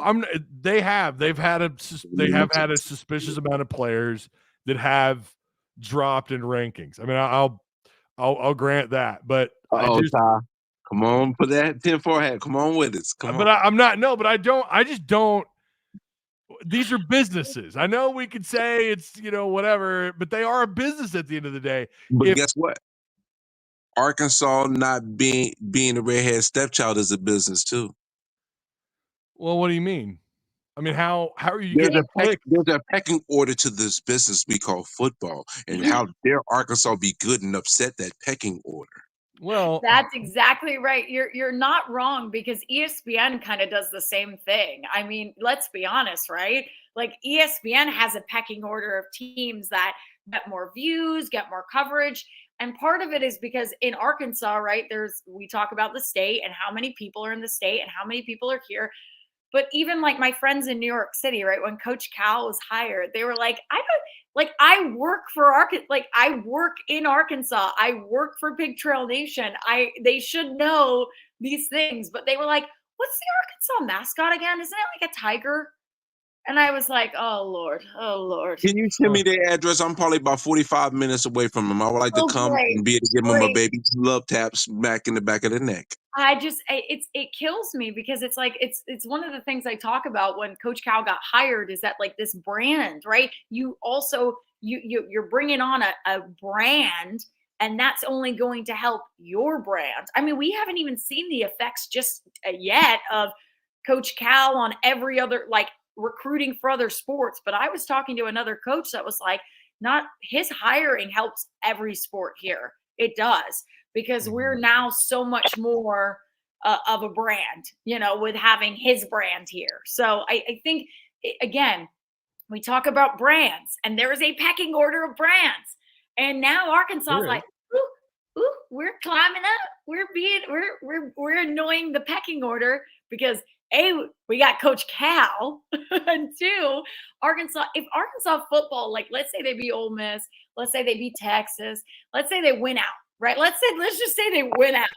That's going to upset the pecking order so much. Like, ESPN won't know what to do with it. They'll be like, we had a narrative about Arkansas, and this is not the narrative, So, well, I I don't know. My only rebuttal would be, you would have to explain why Arkansas basketball has recruited so well in terms of star power and ratings.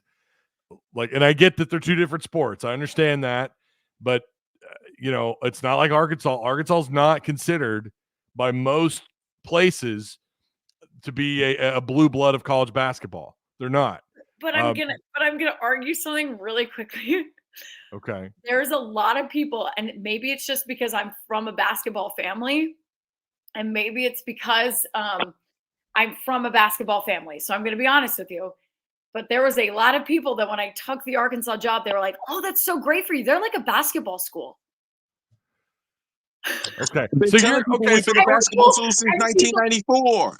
1994, the day we won the national championship, we became a basketball school. We've been a basketball school since. Literally, when I told DJ Williams this, he almost fell out of his chair. He goes, what do you mean we're back? He's like, what do you, did I do nothing here? Did I do nothing here? And I was like, DJ, don't be mad. This is not my opinion of Arkansas. This was just the outside opinion. And you also have to maybe take those opinions with a grain of salt, because I do know a lot of people in the basketball world, but I do know that the sentiment was that Arkansas is a basketball school. I've been trying to tell my fellow Hawk fans. But if you're talking about a pecking order, though, Arkansas's not in basketball, despite the success that they had under Muss and the hiring of Coach Cal. I mean, they're still not. I mean, there's a reason why they were ranked 16th with this roster. There's a reason. Well, also because they don't, but also because they don't technically. I've talked to a lot of national experts about this who do believe that they should be ranked higher, but when they vote, they still have no idea what they are going to do. They're not sure. They haven't seen this team. They're not exactly sure what Coach Cal is going to do at a totally different program. So they're like, 16 feels right. They're just like, it's kind of like a guessing game when you pick these rankings at the beginning of the season, because you're like, yes, maybe, So I think there is a lot of people that think they're better than 16. I will say that. So yeah, but I don't think that's the Arkansas bias. I genuinely think there's a lot of people that are going, we have no idea. Like, I think there's a lot of people that would have told you that Kansas would have won that exhibition game even without 3 players. and without Hunter Dickinson, you But know? tell me this though. Let's give it the exact same scenario.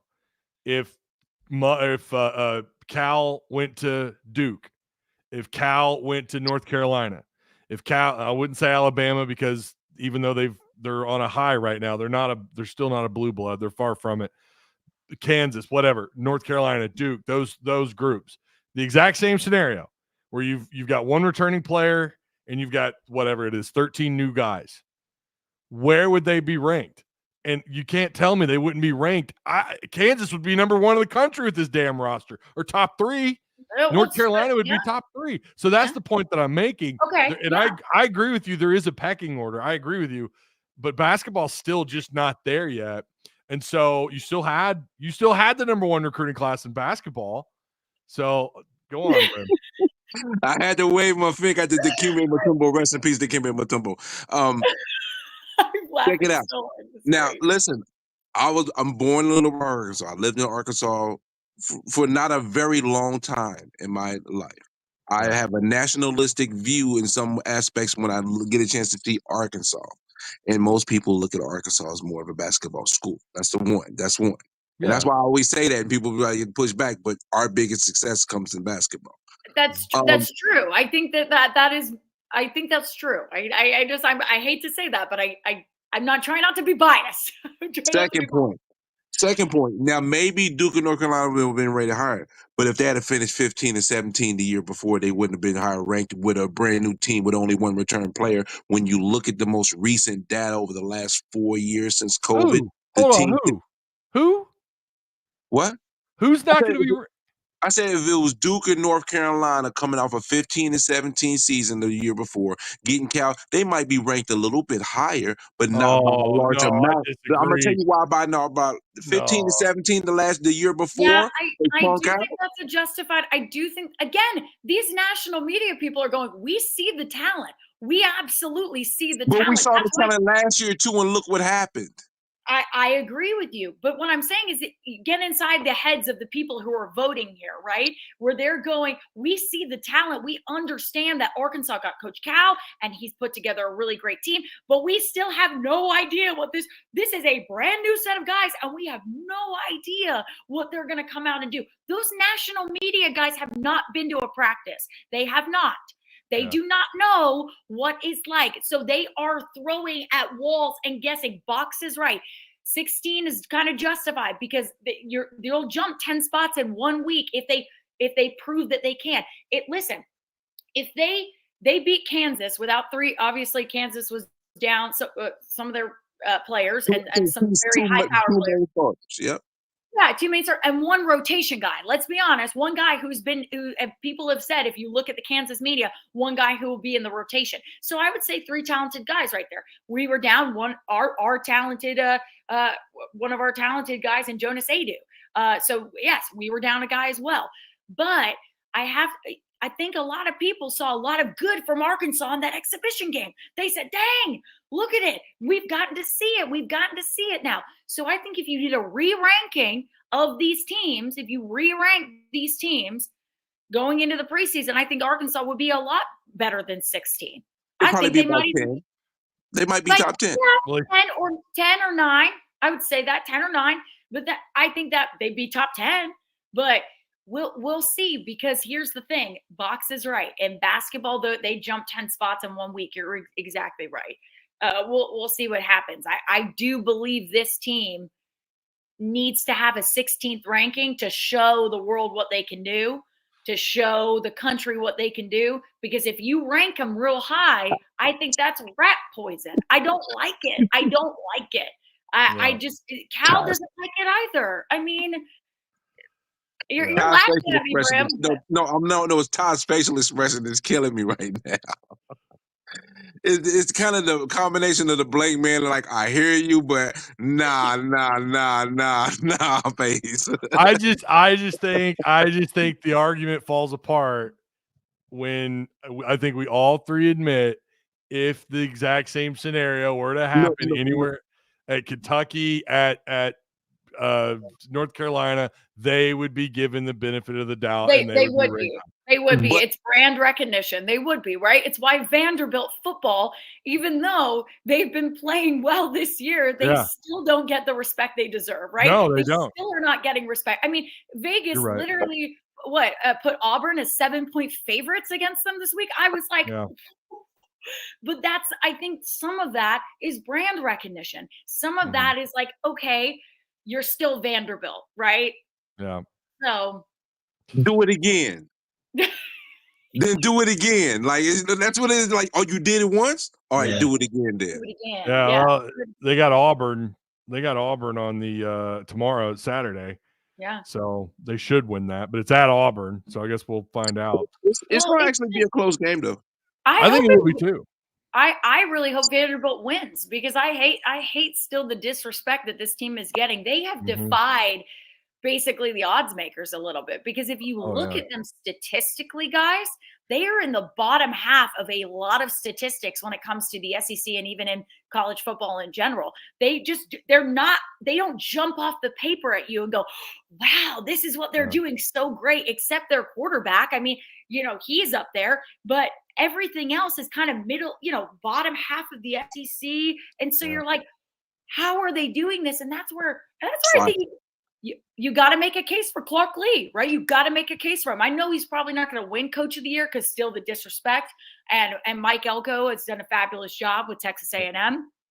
So I do believe that that's probably who like a SEC Coach of the Year will go to.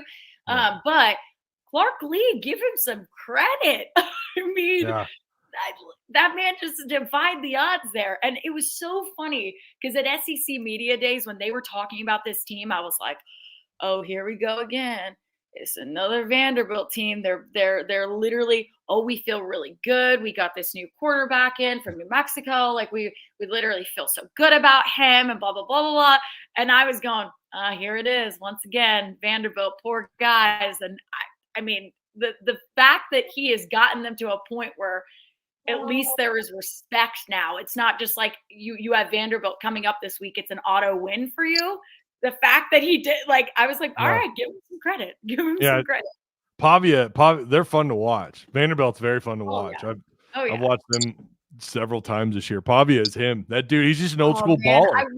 I literally wish I could tell you guys a story that we got told like off the record at SEC Media Days about him because he is just a funny dude. Like he is just funny and a character. And so I love that he's having success because you hear these stories about him and like, he's just a funny dude, he's just a wild character. And you know that from like his New Mexico days as well. Like he's just a crazy character. So is he Spuds McKenzie in a football uniform? What? Is he Spuds McKenzie in a football uniform? I don't know if I'm too old for saying Spuds McKenzie, because young people ain't gonna know that who Spuds McKenzie. I don't think you can make the same comparison because I think that's funny. I think Spuds McKenzie is a little bit more crazier, but I do believe like some of the things he does around his teammates and says and things like that we've just heard from like the buzz, what you hear around the programs and everything. I'm like, man, this guy is wild. Yeah. This guy's a wild man.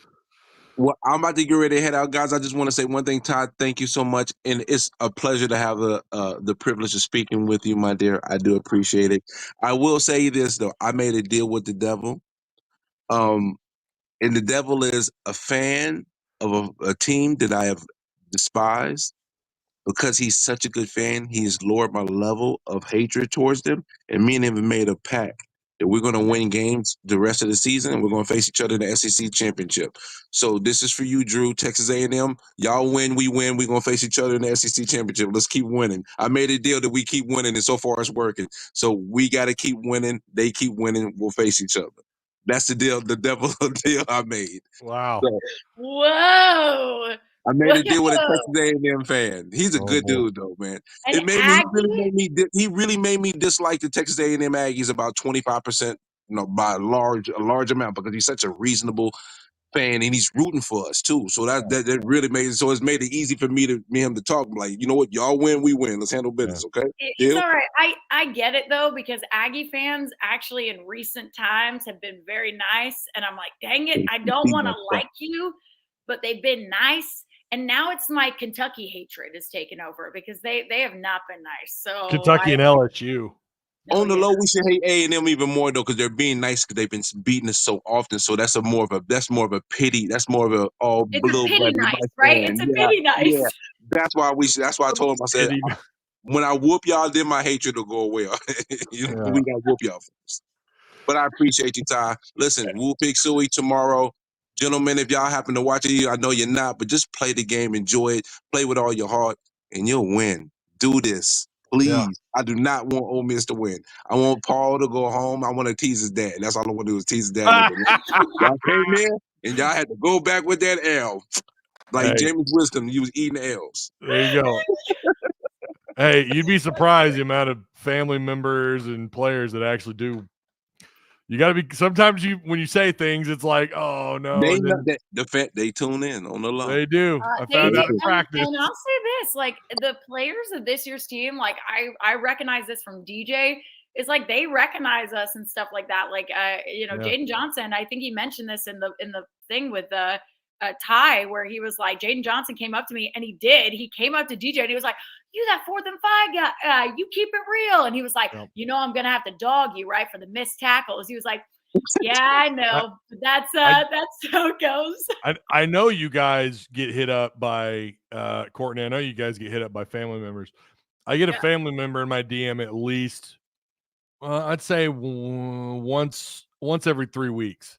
Yeah. I'll get a family member. Yeah. I've had a coach's wife, or no, coach's mother-in-law once DM me. It was wild. I was like, okay. It was okay. I mean, I the only cool thing that's ever happened, like for players or coaches for me, like I've heard like a lot of players, families listen to us, and actually like Rocket's mom always tells me that she would tune in and things like that. And I was really thankful of that.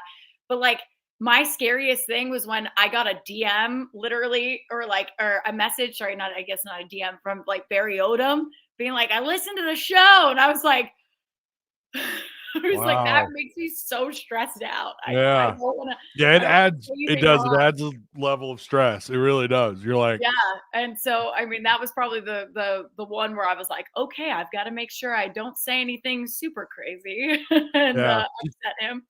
I always just try to take a reasonable approach, and there's a chance I'm going to criticize something your kid did. Don't take it personal. I can't change who I am. I'm sorry, but I do appreciate you for watching. So, but Brim, I know you got to get off here, man. It was good talking to you. You know what? Fair and honest about what we see. That's all we try to do. Just being a good fan is being fair and honest. Because if we sugarcoat it, we're cheating the team, and if we're overly gloomy, we're not building them up. So it's the proper balance. It's all about the balance, Brim. It's all about the balance. Amen. And tell DJ we love him. Keep doing the good work. I will. I'll let him know. Appreciate you. Take it easy, man. Good stuff. Good stuff. He calls anytime I do a call in. I fully expect him to call in. That was my first time. Getting to chat with him. Yeah, so Brim's awesome. Cool. He's a good dude. Brim's a good dude. Cool dudes on the show, man. There's been great. There's been great comments and things like that, and all of that. Oh, is this an Ole Miss fan? Do we have Ole Miss fans? It is. It's Addison. I thought it was Addison Brook. I don't know why it says Addison Book, but Addison Brook, who's actually been If this is the same Addison, I'm sure it is. They've been a viewer for a while. They've watched. Awesome. Okay, little opponents watching. Okay, all right. I see it. I see it. Little scouting the opponent there. I see you guys. Scouting what the opposing. Scouting the opposing fan base right there. I see you guys. Yes. I think it'll be. Oh, is everyone okay in Fayetteville? Yeah, I think so. They had a house in Prairie Grove got hit, but I don't think anyone was hurt. Yeah, I don't think so either. I know there's been some other stuff like the fire with the Greenwood stuff, and I feel so bad about that. So, I mean, honestly, shout out to that football. I know they're playing tonight, and so I just feel, oh gosh, that's an awful situation to go through. So terrible. But that's a different situation than the tornadoes. I just, thought I would shout out that team over there and those guys, because they're dealing with something, and that's tough to play after that. So Thanks, really. Fox. We like Yeah. nice comments too. Thanks, Appreciate Fox. that. Yeah, always. And I then like here's the good comments. Oh, I love it. Look at that. Unbiased Brim. There you go. He's there. I don't know about the long. Well, I might be the longest running independent channel. I don't know. It was Pig Trail Network before I started working with Hogville, and I had to change it to Tusk Talk. Yeah, sorry about that. sorry about that. Yeah, I had to change it. I probably shouldn't have named it that to begin with, but I just wasn't using my head, and I like the way it sounded rolling off the tongue. Pig Trail Network. Yeah, but I've been around a minute. I know that. I've been doing I know I was the first post-game live show on YouTube, exclusive to YouTube. Yeah. But yeah. All right. That's awesome. No, good stuff. Yeah. Courtney, this is the longest one we've ever done, 2.5 hours. Listen, I just kept sitting here and I was like, all right, I know I got to work today. I do have to do stuff today, but yeah, me and you both. I gotta go pick up the girls here in a minute from school. But I was having a ball. It's like, I love coming on, and I love when we get people who call in and just awesome people who want to chat with us. I say that every time, but yes, Box, you're going to have to hop on. I want to chat with you too. Like the comments. I'm serious. The comments on this video, they were great. There was great, like additional comments, I guess, to what we were talking about. And I really felt like, I was like, man, you guys are adding some great stuff. So Bard of the Razorbacks. This is a D&D. This is a D&D comment. Yeah. Mike and them knows what's up. That's a D&D. He knows you're a D&D. This literally makes me so happy. Somebody clip this picture, please. I have to show my D&D group. This is awesome. That's so cool. Mike, you made my day. You know what?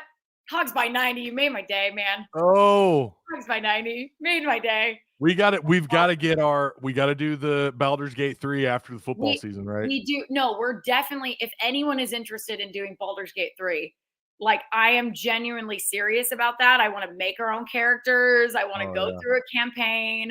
We can set some time aside. Maybe we do it like a Sunday afternoon or something, you know, or well, I guess football's on, but like, or Saturday afternoon, whatever, when football is not happening. When football's not happening. So after the NFL season too, I guess. But when football's not happening, when football's not happening, okay, guys? I don't want anyone to come for me. But yes, we need to do a Baldur's Gate campaign because I think that'd be so much fun. And I would love to play with some of you guys because you guys know my second passion is video games. So yeah, that's why you fit in so well in that Discord. Thank you. I like hanging out there, even though you know, some people may not like me, but that's okay. You cannot like me. So. I don't know who that person is that doesn't like you, but it's all right. You know, good they just emailed the station. They just like didn't like you. Tai. And I'm like, listen, I understand you didn't like my interview with Tai, but like, I'm just gonna unapologetically be me. So this is who I am. when I was at really quick before we go, when I was at Hogville, I got an email to Lanny, you know, the owner of Hogville. Yeah, Lanny. Yeah, we love Lanny. That I should be like let go because I put out a political tweet. They were like, "Yeah, that's just unheard of." I made a joke about, you know, someone's son and whatever. I won't get into it, but but I get you. You made a joke about it. Yeah. They emailed Lanny and they said, "I need to be removed." And what's funny about that is literally that week I'd had the discussion about leaving Hogville. So I'm sure that person was like, I'm responsible for getting Tai off Hogville. Like, no, I actually left. You weren't. It was correlation equals causation, you know. Yeah, exactly. But no, that's I hate that. But honestly, hopefully that person who emailed into our station and said they didn't like my interview, hopefully they like this one. Maybe they like this one. I don't know. This one was a fun one. So maybe they enjoyed this. Maybe they didn't like it. Or they're just haters, Courtney. You know, those people exist. They're just haters to be haters. Hey, if I don't have haters, I'm not doing my job properly. So I am here for it. Like, bring on the haters. You know, if you have haters, you're doing your job properly. Nobody ever made history by being mild-mannered and having people say, yeah, I kind of like that person. Yeah, she's okay. So, you know, I'm cool with it. But Mike, that comment made my day. So honestly, that was awesome. Yeah, That was awesome. I hope someone clipped that. Yeah, That's please awesome. somebody clip that because that moment was like too great. And once I realized it, I was like, huh. Yeah.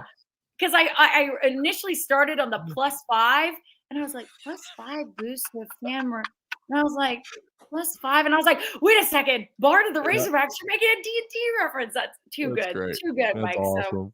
great stuff. Great stuff there. But I really appreciate you having me on, Tai. Sorry I took 2 hours of your time today. No, I loved every minute of it. That was awesome. I had a blast. What do I have to do? I mean, you know, I was going to watch TCU tonight. That's not going to happen. Arkansas and TCU. We're going to have to listen to it.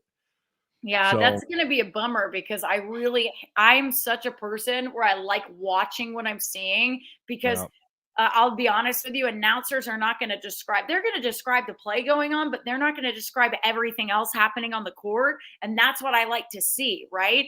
Everything else that's happening around the play developing. I don't know. That's just me because I don't know.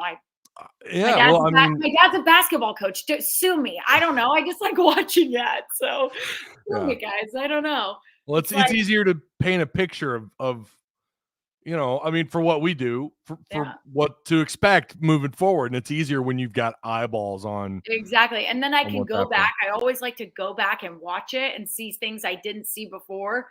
Because even like when Coach Cal was doing the horns down, right? And I was like, oh, he's doing that's like weird to just like randomly do horns down. I was like, what? I was like, I wonder if that. And then my brain started going. I was like, I wonder if he's running a set from the horns offense, but it's an inverted set. And that's why he's doing horns down. And I was like, maybe that's it. And so I literally texted Coach Z and I was like, okay, is this it? And he was like, yes, that was it. I was like, oh, wow. Nice.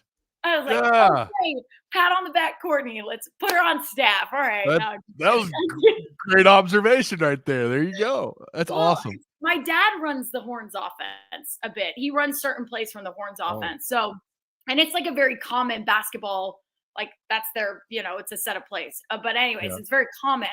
But he runs a set. And I was like, I'm pretty sure, but the horns down, because my dad will do this sometimes. And that's, I don't clip that. Don't clip me doing that. Do it this way. He'll run that. And so I was thinking, well, you only could be doing horns down if it's maybe inverted. So boom. You're right. You nailed it.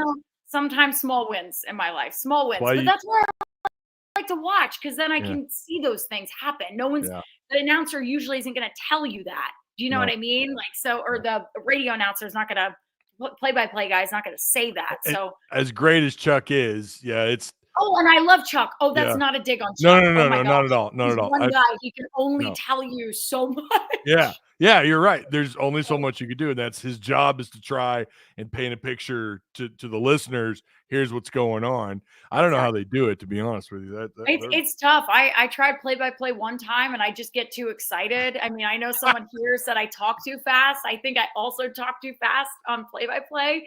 Someone said that here that you talk too fast? I think I saw someone in the comment was like, I'm older and you talk a lot, you talk fast. And I'm like, yeah, I do talk pretty fast. So it's fine. But it's no big deal, Tiger.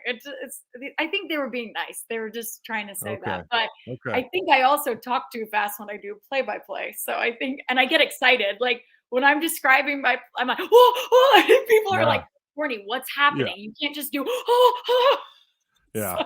So, I would get too, I would get it, especially if it was Arkansas, I'd get too excited. Now if it were like high school, maybe my problem would be like focus. Wife says constantly I need to be on what's the adult version of Ritalin? That's a great question. Is that Adderall? Adderall. Yeah.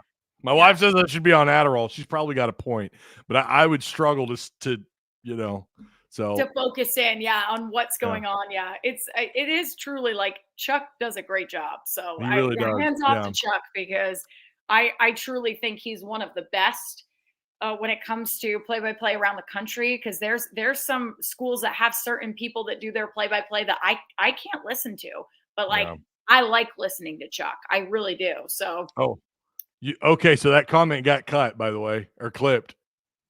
Oh, it did? Yeah. Whoever did it. Oh my gosh, whoever did it. Mac did it in YouTube or in Discord, so you can go look at it. Oh, thank you so much. Literally, I just cannot wait to show my D&D people because That's they're gonna awesome. die. That was great stuff, honestly.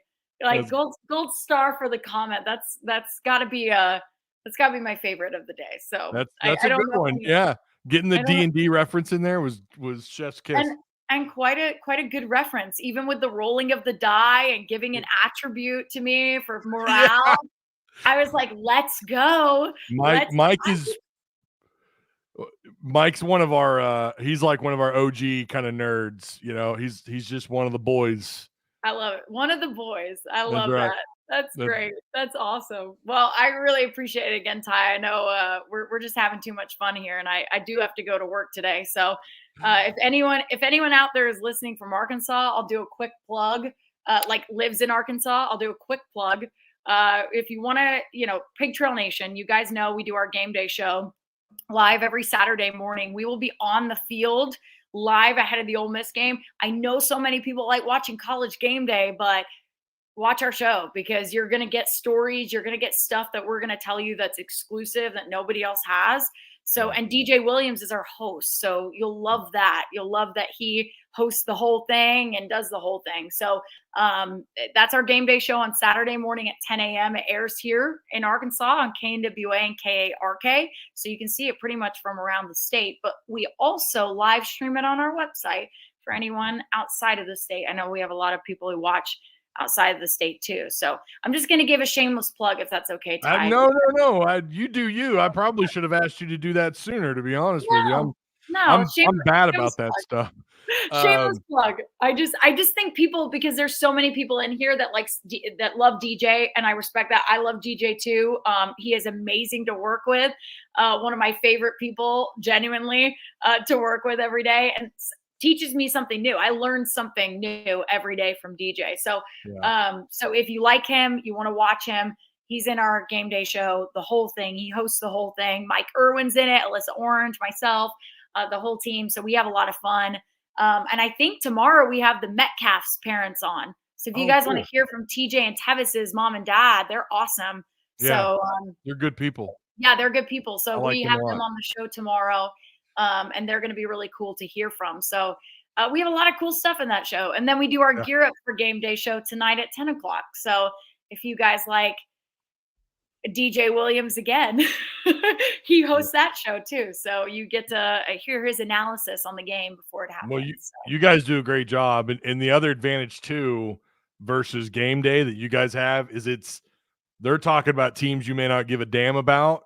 You guys are focused and you're going to have better insight and you're focused on Arkansas. So that's why if when I've got sports on, of course there's going to be a game on, but then I'm also listening to you guys just break everything down. Sometimes you get tidbits that you miss. And then when you're like me and you do live shows all the week and you hear something on your broadcast that you didn't mention on your own damn live show, Ty, then you're like, oh, I can't believe I forgot to mention that. No, happens every time. You're like, good. Why did I bring that up? No, you're good. And it happens because there's so many things we talk about during the week and things that happen. So I don't hold that against you at all. Sometimes, when we're just getting going and we're talking, we're like, oh, wait, why didn't we talk about that? Why didn't we bring that up? But I think that's just the nature of what we do. But if you like Arkansas, if you like the Hogs, I don't know why you're not watching our game day show. There is stuff in that show that you will not see anywhere else, quite frankly. We just have stuff in there. And last week we had a story about Jordan Anthony that would make you cry, and talking about how he's a hometown hero in a small town of Tylertown, Mississippi, and how he is a hero to them and how they want to put a statue up because of what he's been able to accomplish. He hasn't even done anything at Arkansas, really. And then he goes and scores that touchdown against the Bulldogs. And I think, again, if you would watch that show, people were like, wow, that was like, so I got a little bit of context of why that was so important to him because of watching the game day show. So we have stuff in there that's just, again, just really beautiful stories. I think we have one about Hudson Clark this week. You get to see me play college football 25.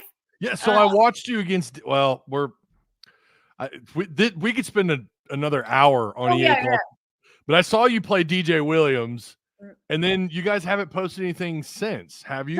So we got dinged about it. I did post a few other ones. I posted our one with Peyton, who's a Texas A&M alum. He's one of our meteorologists here, Okay. and he's a Texas A&M alum. So I posted that one. That one has like 20,000 views on our YouTube if you want to go see. Holy cow. He threw a lot of picks. It was very bad. It's very bad.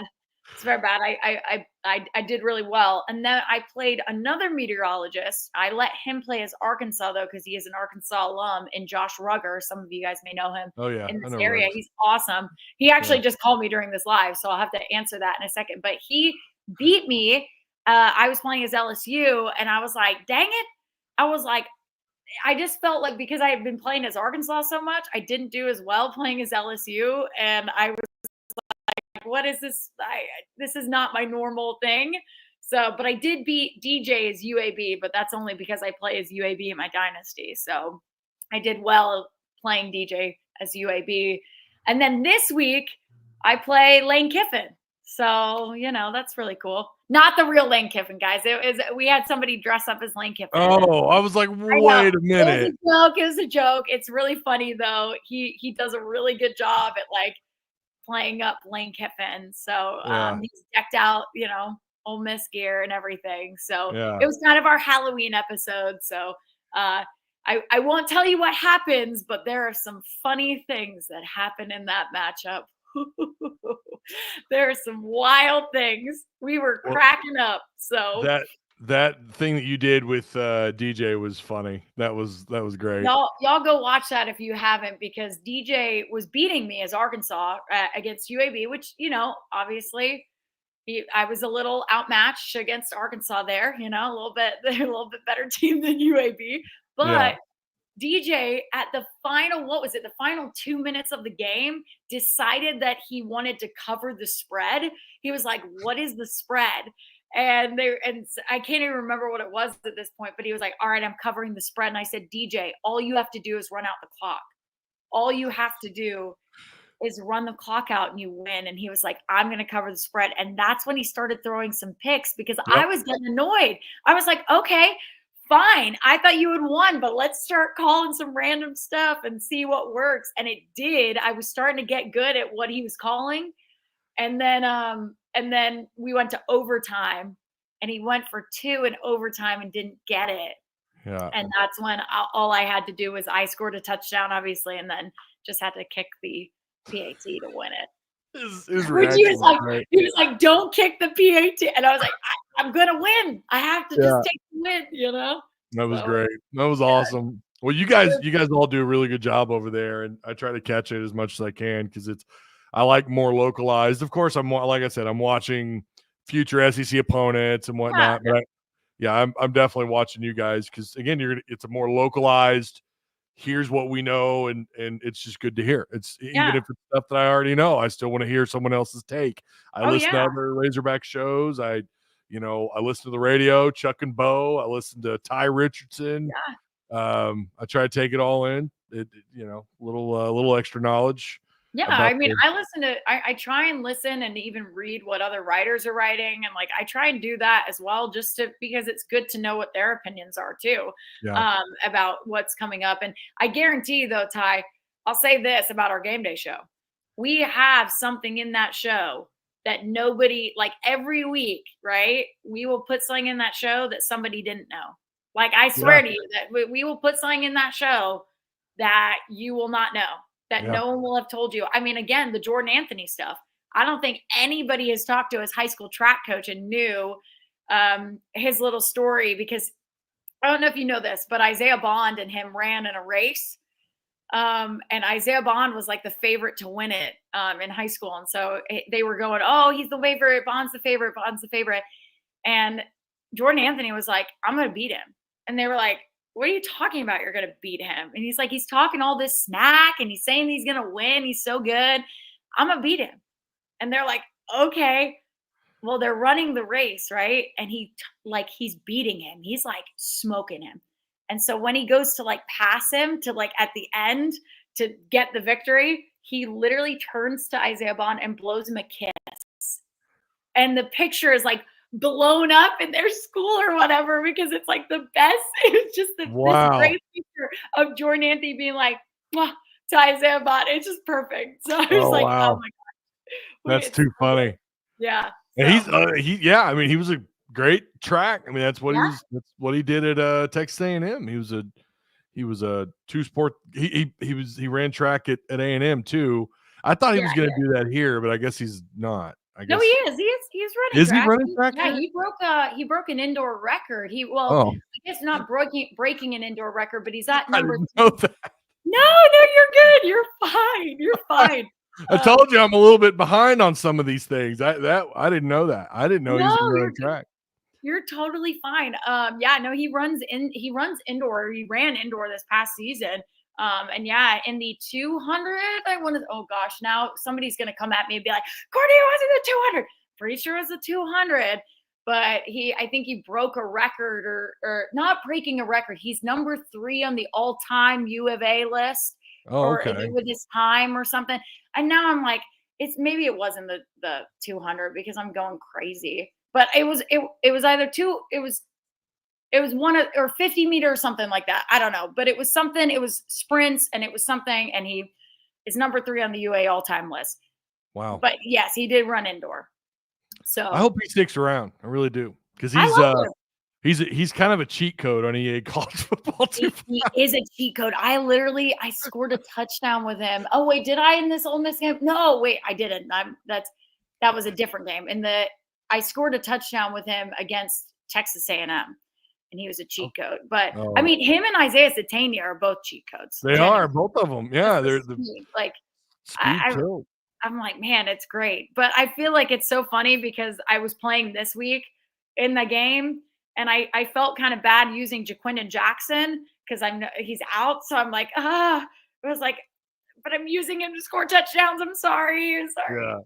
So I was like, maybe I should make it really accurate and put him as out. And so I have to do that. I've got to go back. I may actually delete my dynasty. Yeah. And then go through that first season, go through season 1, and then kick or ask, because you can't kick anymore. Cut. You ask players to enter the portal. I'm gonna have to do that with a couple of players, tight ends. Wait, but honestly though, have you guys noticed this when you go through a dynasty with Arkansas? The first player that hits the portal every time is always at risk, and he does in 2 dynasties I played through with Arkansas. Varkey's Gums hits the portal every time. I can't convince him to stay. I can't do anything. He hits the portal every time. Tell me if I'm wrong, people, but go through and play as Arkansas.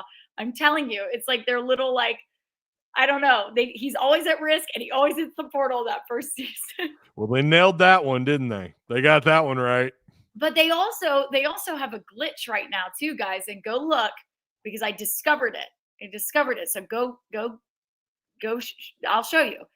But the kicker for Arkansas is no longer Kyle Ramsey, and it's no longer Matthew Shipley. It's somebody else. And I looked it up, and it's actually a guy that is not even on campus yet. And I'm like, what? It's not Evan Noel either. It's I forgot his name, but go look. If you go look at it, it's a glitch right now. Go play an exhibition game. They might have fixed it. Yes, because I have it I was like, who is kicking for Arkansas? And I said, there's no number 12 on the team that's a kicker. And I even asked Alyssa, I was like, Alyssa, there's no number 12 on the team that's a kicker. And she's like, no. And I was like, yeah, but that's who they have kicking for Arkansas. If you start an exhibition game with them, like just play an exhibition game, there's a random kicker there. Random kicker. Because the only other one it could be is either Vito. It's not Vito Calvaruso. It's not him. It's not him. So I think, okay. So this is someone who's not on the team. It's someone who's literally like a high schooler right now, apparently. Is when we looked it up, it was like, is this a high schooler? So I think the game glitched. I don't know. Oh, wow. I don't know. But go look. Go test me. Go test me. I might have to do that. I might have to go look. Y'all go look. Seriously. Go look right now. Boot it up. Start Arkansas. Play with Arkansas. I may have to do that. Just go look at it and see if that could be problematic for EA. Let's be real. They're not supposed to be adding. They're not supposed to be adding players that aren't on Well, roster. when we looked it up, we were like, that name doesn't ring a bell. And when we looked it up, I mean, he's not on the roster. He is not on the roster. But when you look him up, his name shows up. And I don't even think he's an Arkansas commit. Like, I don't think he is, but maybe I'm wrong. But I have to go back and find the name. I'm blanking on the name right now. I blanked on so many names today, but I'm blanking on the name. But go look and test me on it and let me know in Discord who it is. But yeah, it's not Evan Noel, no, it's not. It's not. I would recognize that name. I'd be like, oh, okay, Yeah. that they have but he's not even on campus yet. So why are we doing that? So, wow. But yeah, I looked at it and I was like, that's a weird name. Who is Maybe it's that? a coincidence because those names are I mean, I don't know, probably not. That's It's weird. a name I have never heard of. And I'm like, I don't know who this guy is. He is not on Arkansas's roster. I don't know who this person is. Maybe it's EA just like creating a random kicker for Arkansas because they're like, we don't know who's kicking for Arkansas. Random person. So yeah. But yeah, I don't know how I started that glitch, but again, I'll go back on our recording of the game today when I edit it. And if I find it, I will pull it for you guys and show you. That's share it. Guy kicking I'll put it in the Discord. It's a random guy kicking for Arkansas. So that's crazy. So well, anyways. if you can edit him, if you can edit that player, then that is a random generated player that's not on roster. But you can't edit actual players. No, but it's not. I didn't touch them. That's the thing. I didn't touch the players or anything. When I open the like to do it a quick game or an exhibition game, I open it up and I take the roster as is. So maybe I'm doing something wrong, but I'll show you guys. I'll pull it for you guys. I'm booting it up right now. I'm gonna look. Oh my god, we're gonna do a quick little tester on this. But it's when I saw that yesterday, I was like, who is kicking? Who is number 12? Who is this? Well, and number 12 is retired at Arkansas. Yeah, that's what Alyssa was saying. She's like, I'm pretty sure that's retired. Steve I was Little. like, what? Yeah. So so it was a number 12 random kicker. So if I don't know. And I think someone had said, oh, it's a high school recruit. And I was like, I don't think they're supposed to be doing high school recruits. And he's not even on campus yet. So that feels a little weird, Well, they may, I guess it sounds like it was probably coincidence because they will, if they don't know who a player is, or if they don't know that position, they will just put a random player. But that's wild that they got it and that it's a player that exists that's a recruit. Yeah. I think it is. That's what somebody told me, but I could be wrong. I'll look again. I mean, it could be that we saw the name wrong on the back of the jersey, because when we were playing it, I was like, what does that say, So I'll have to go and zoom in. I'll do some investigative work, when I get into work today.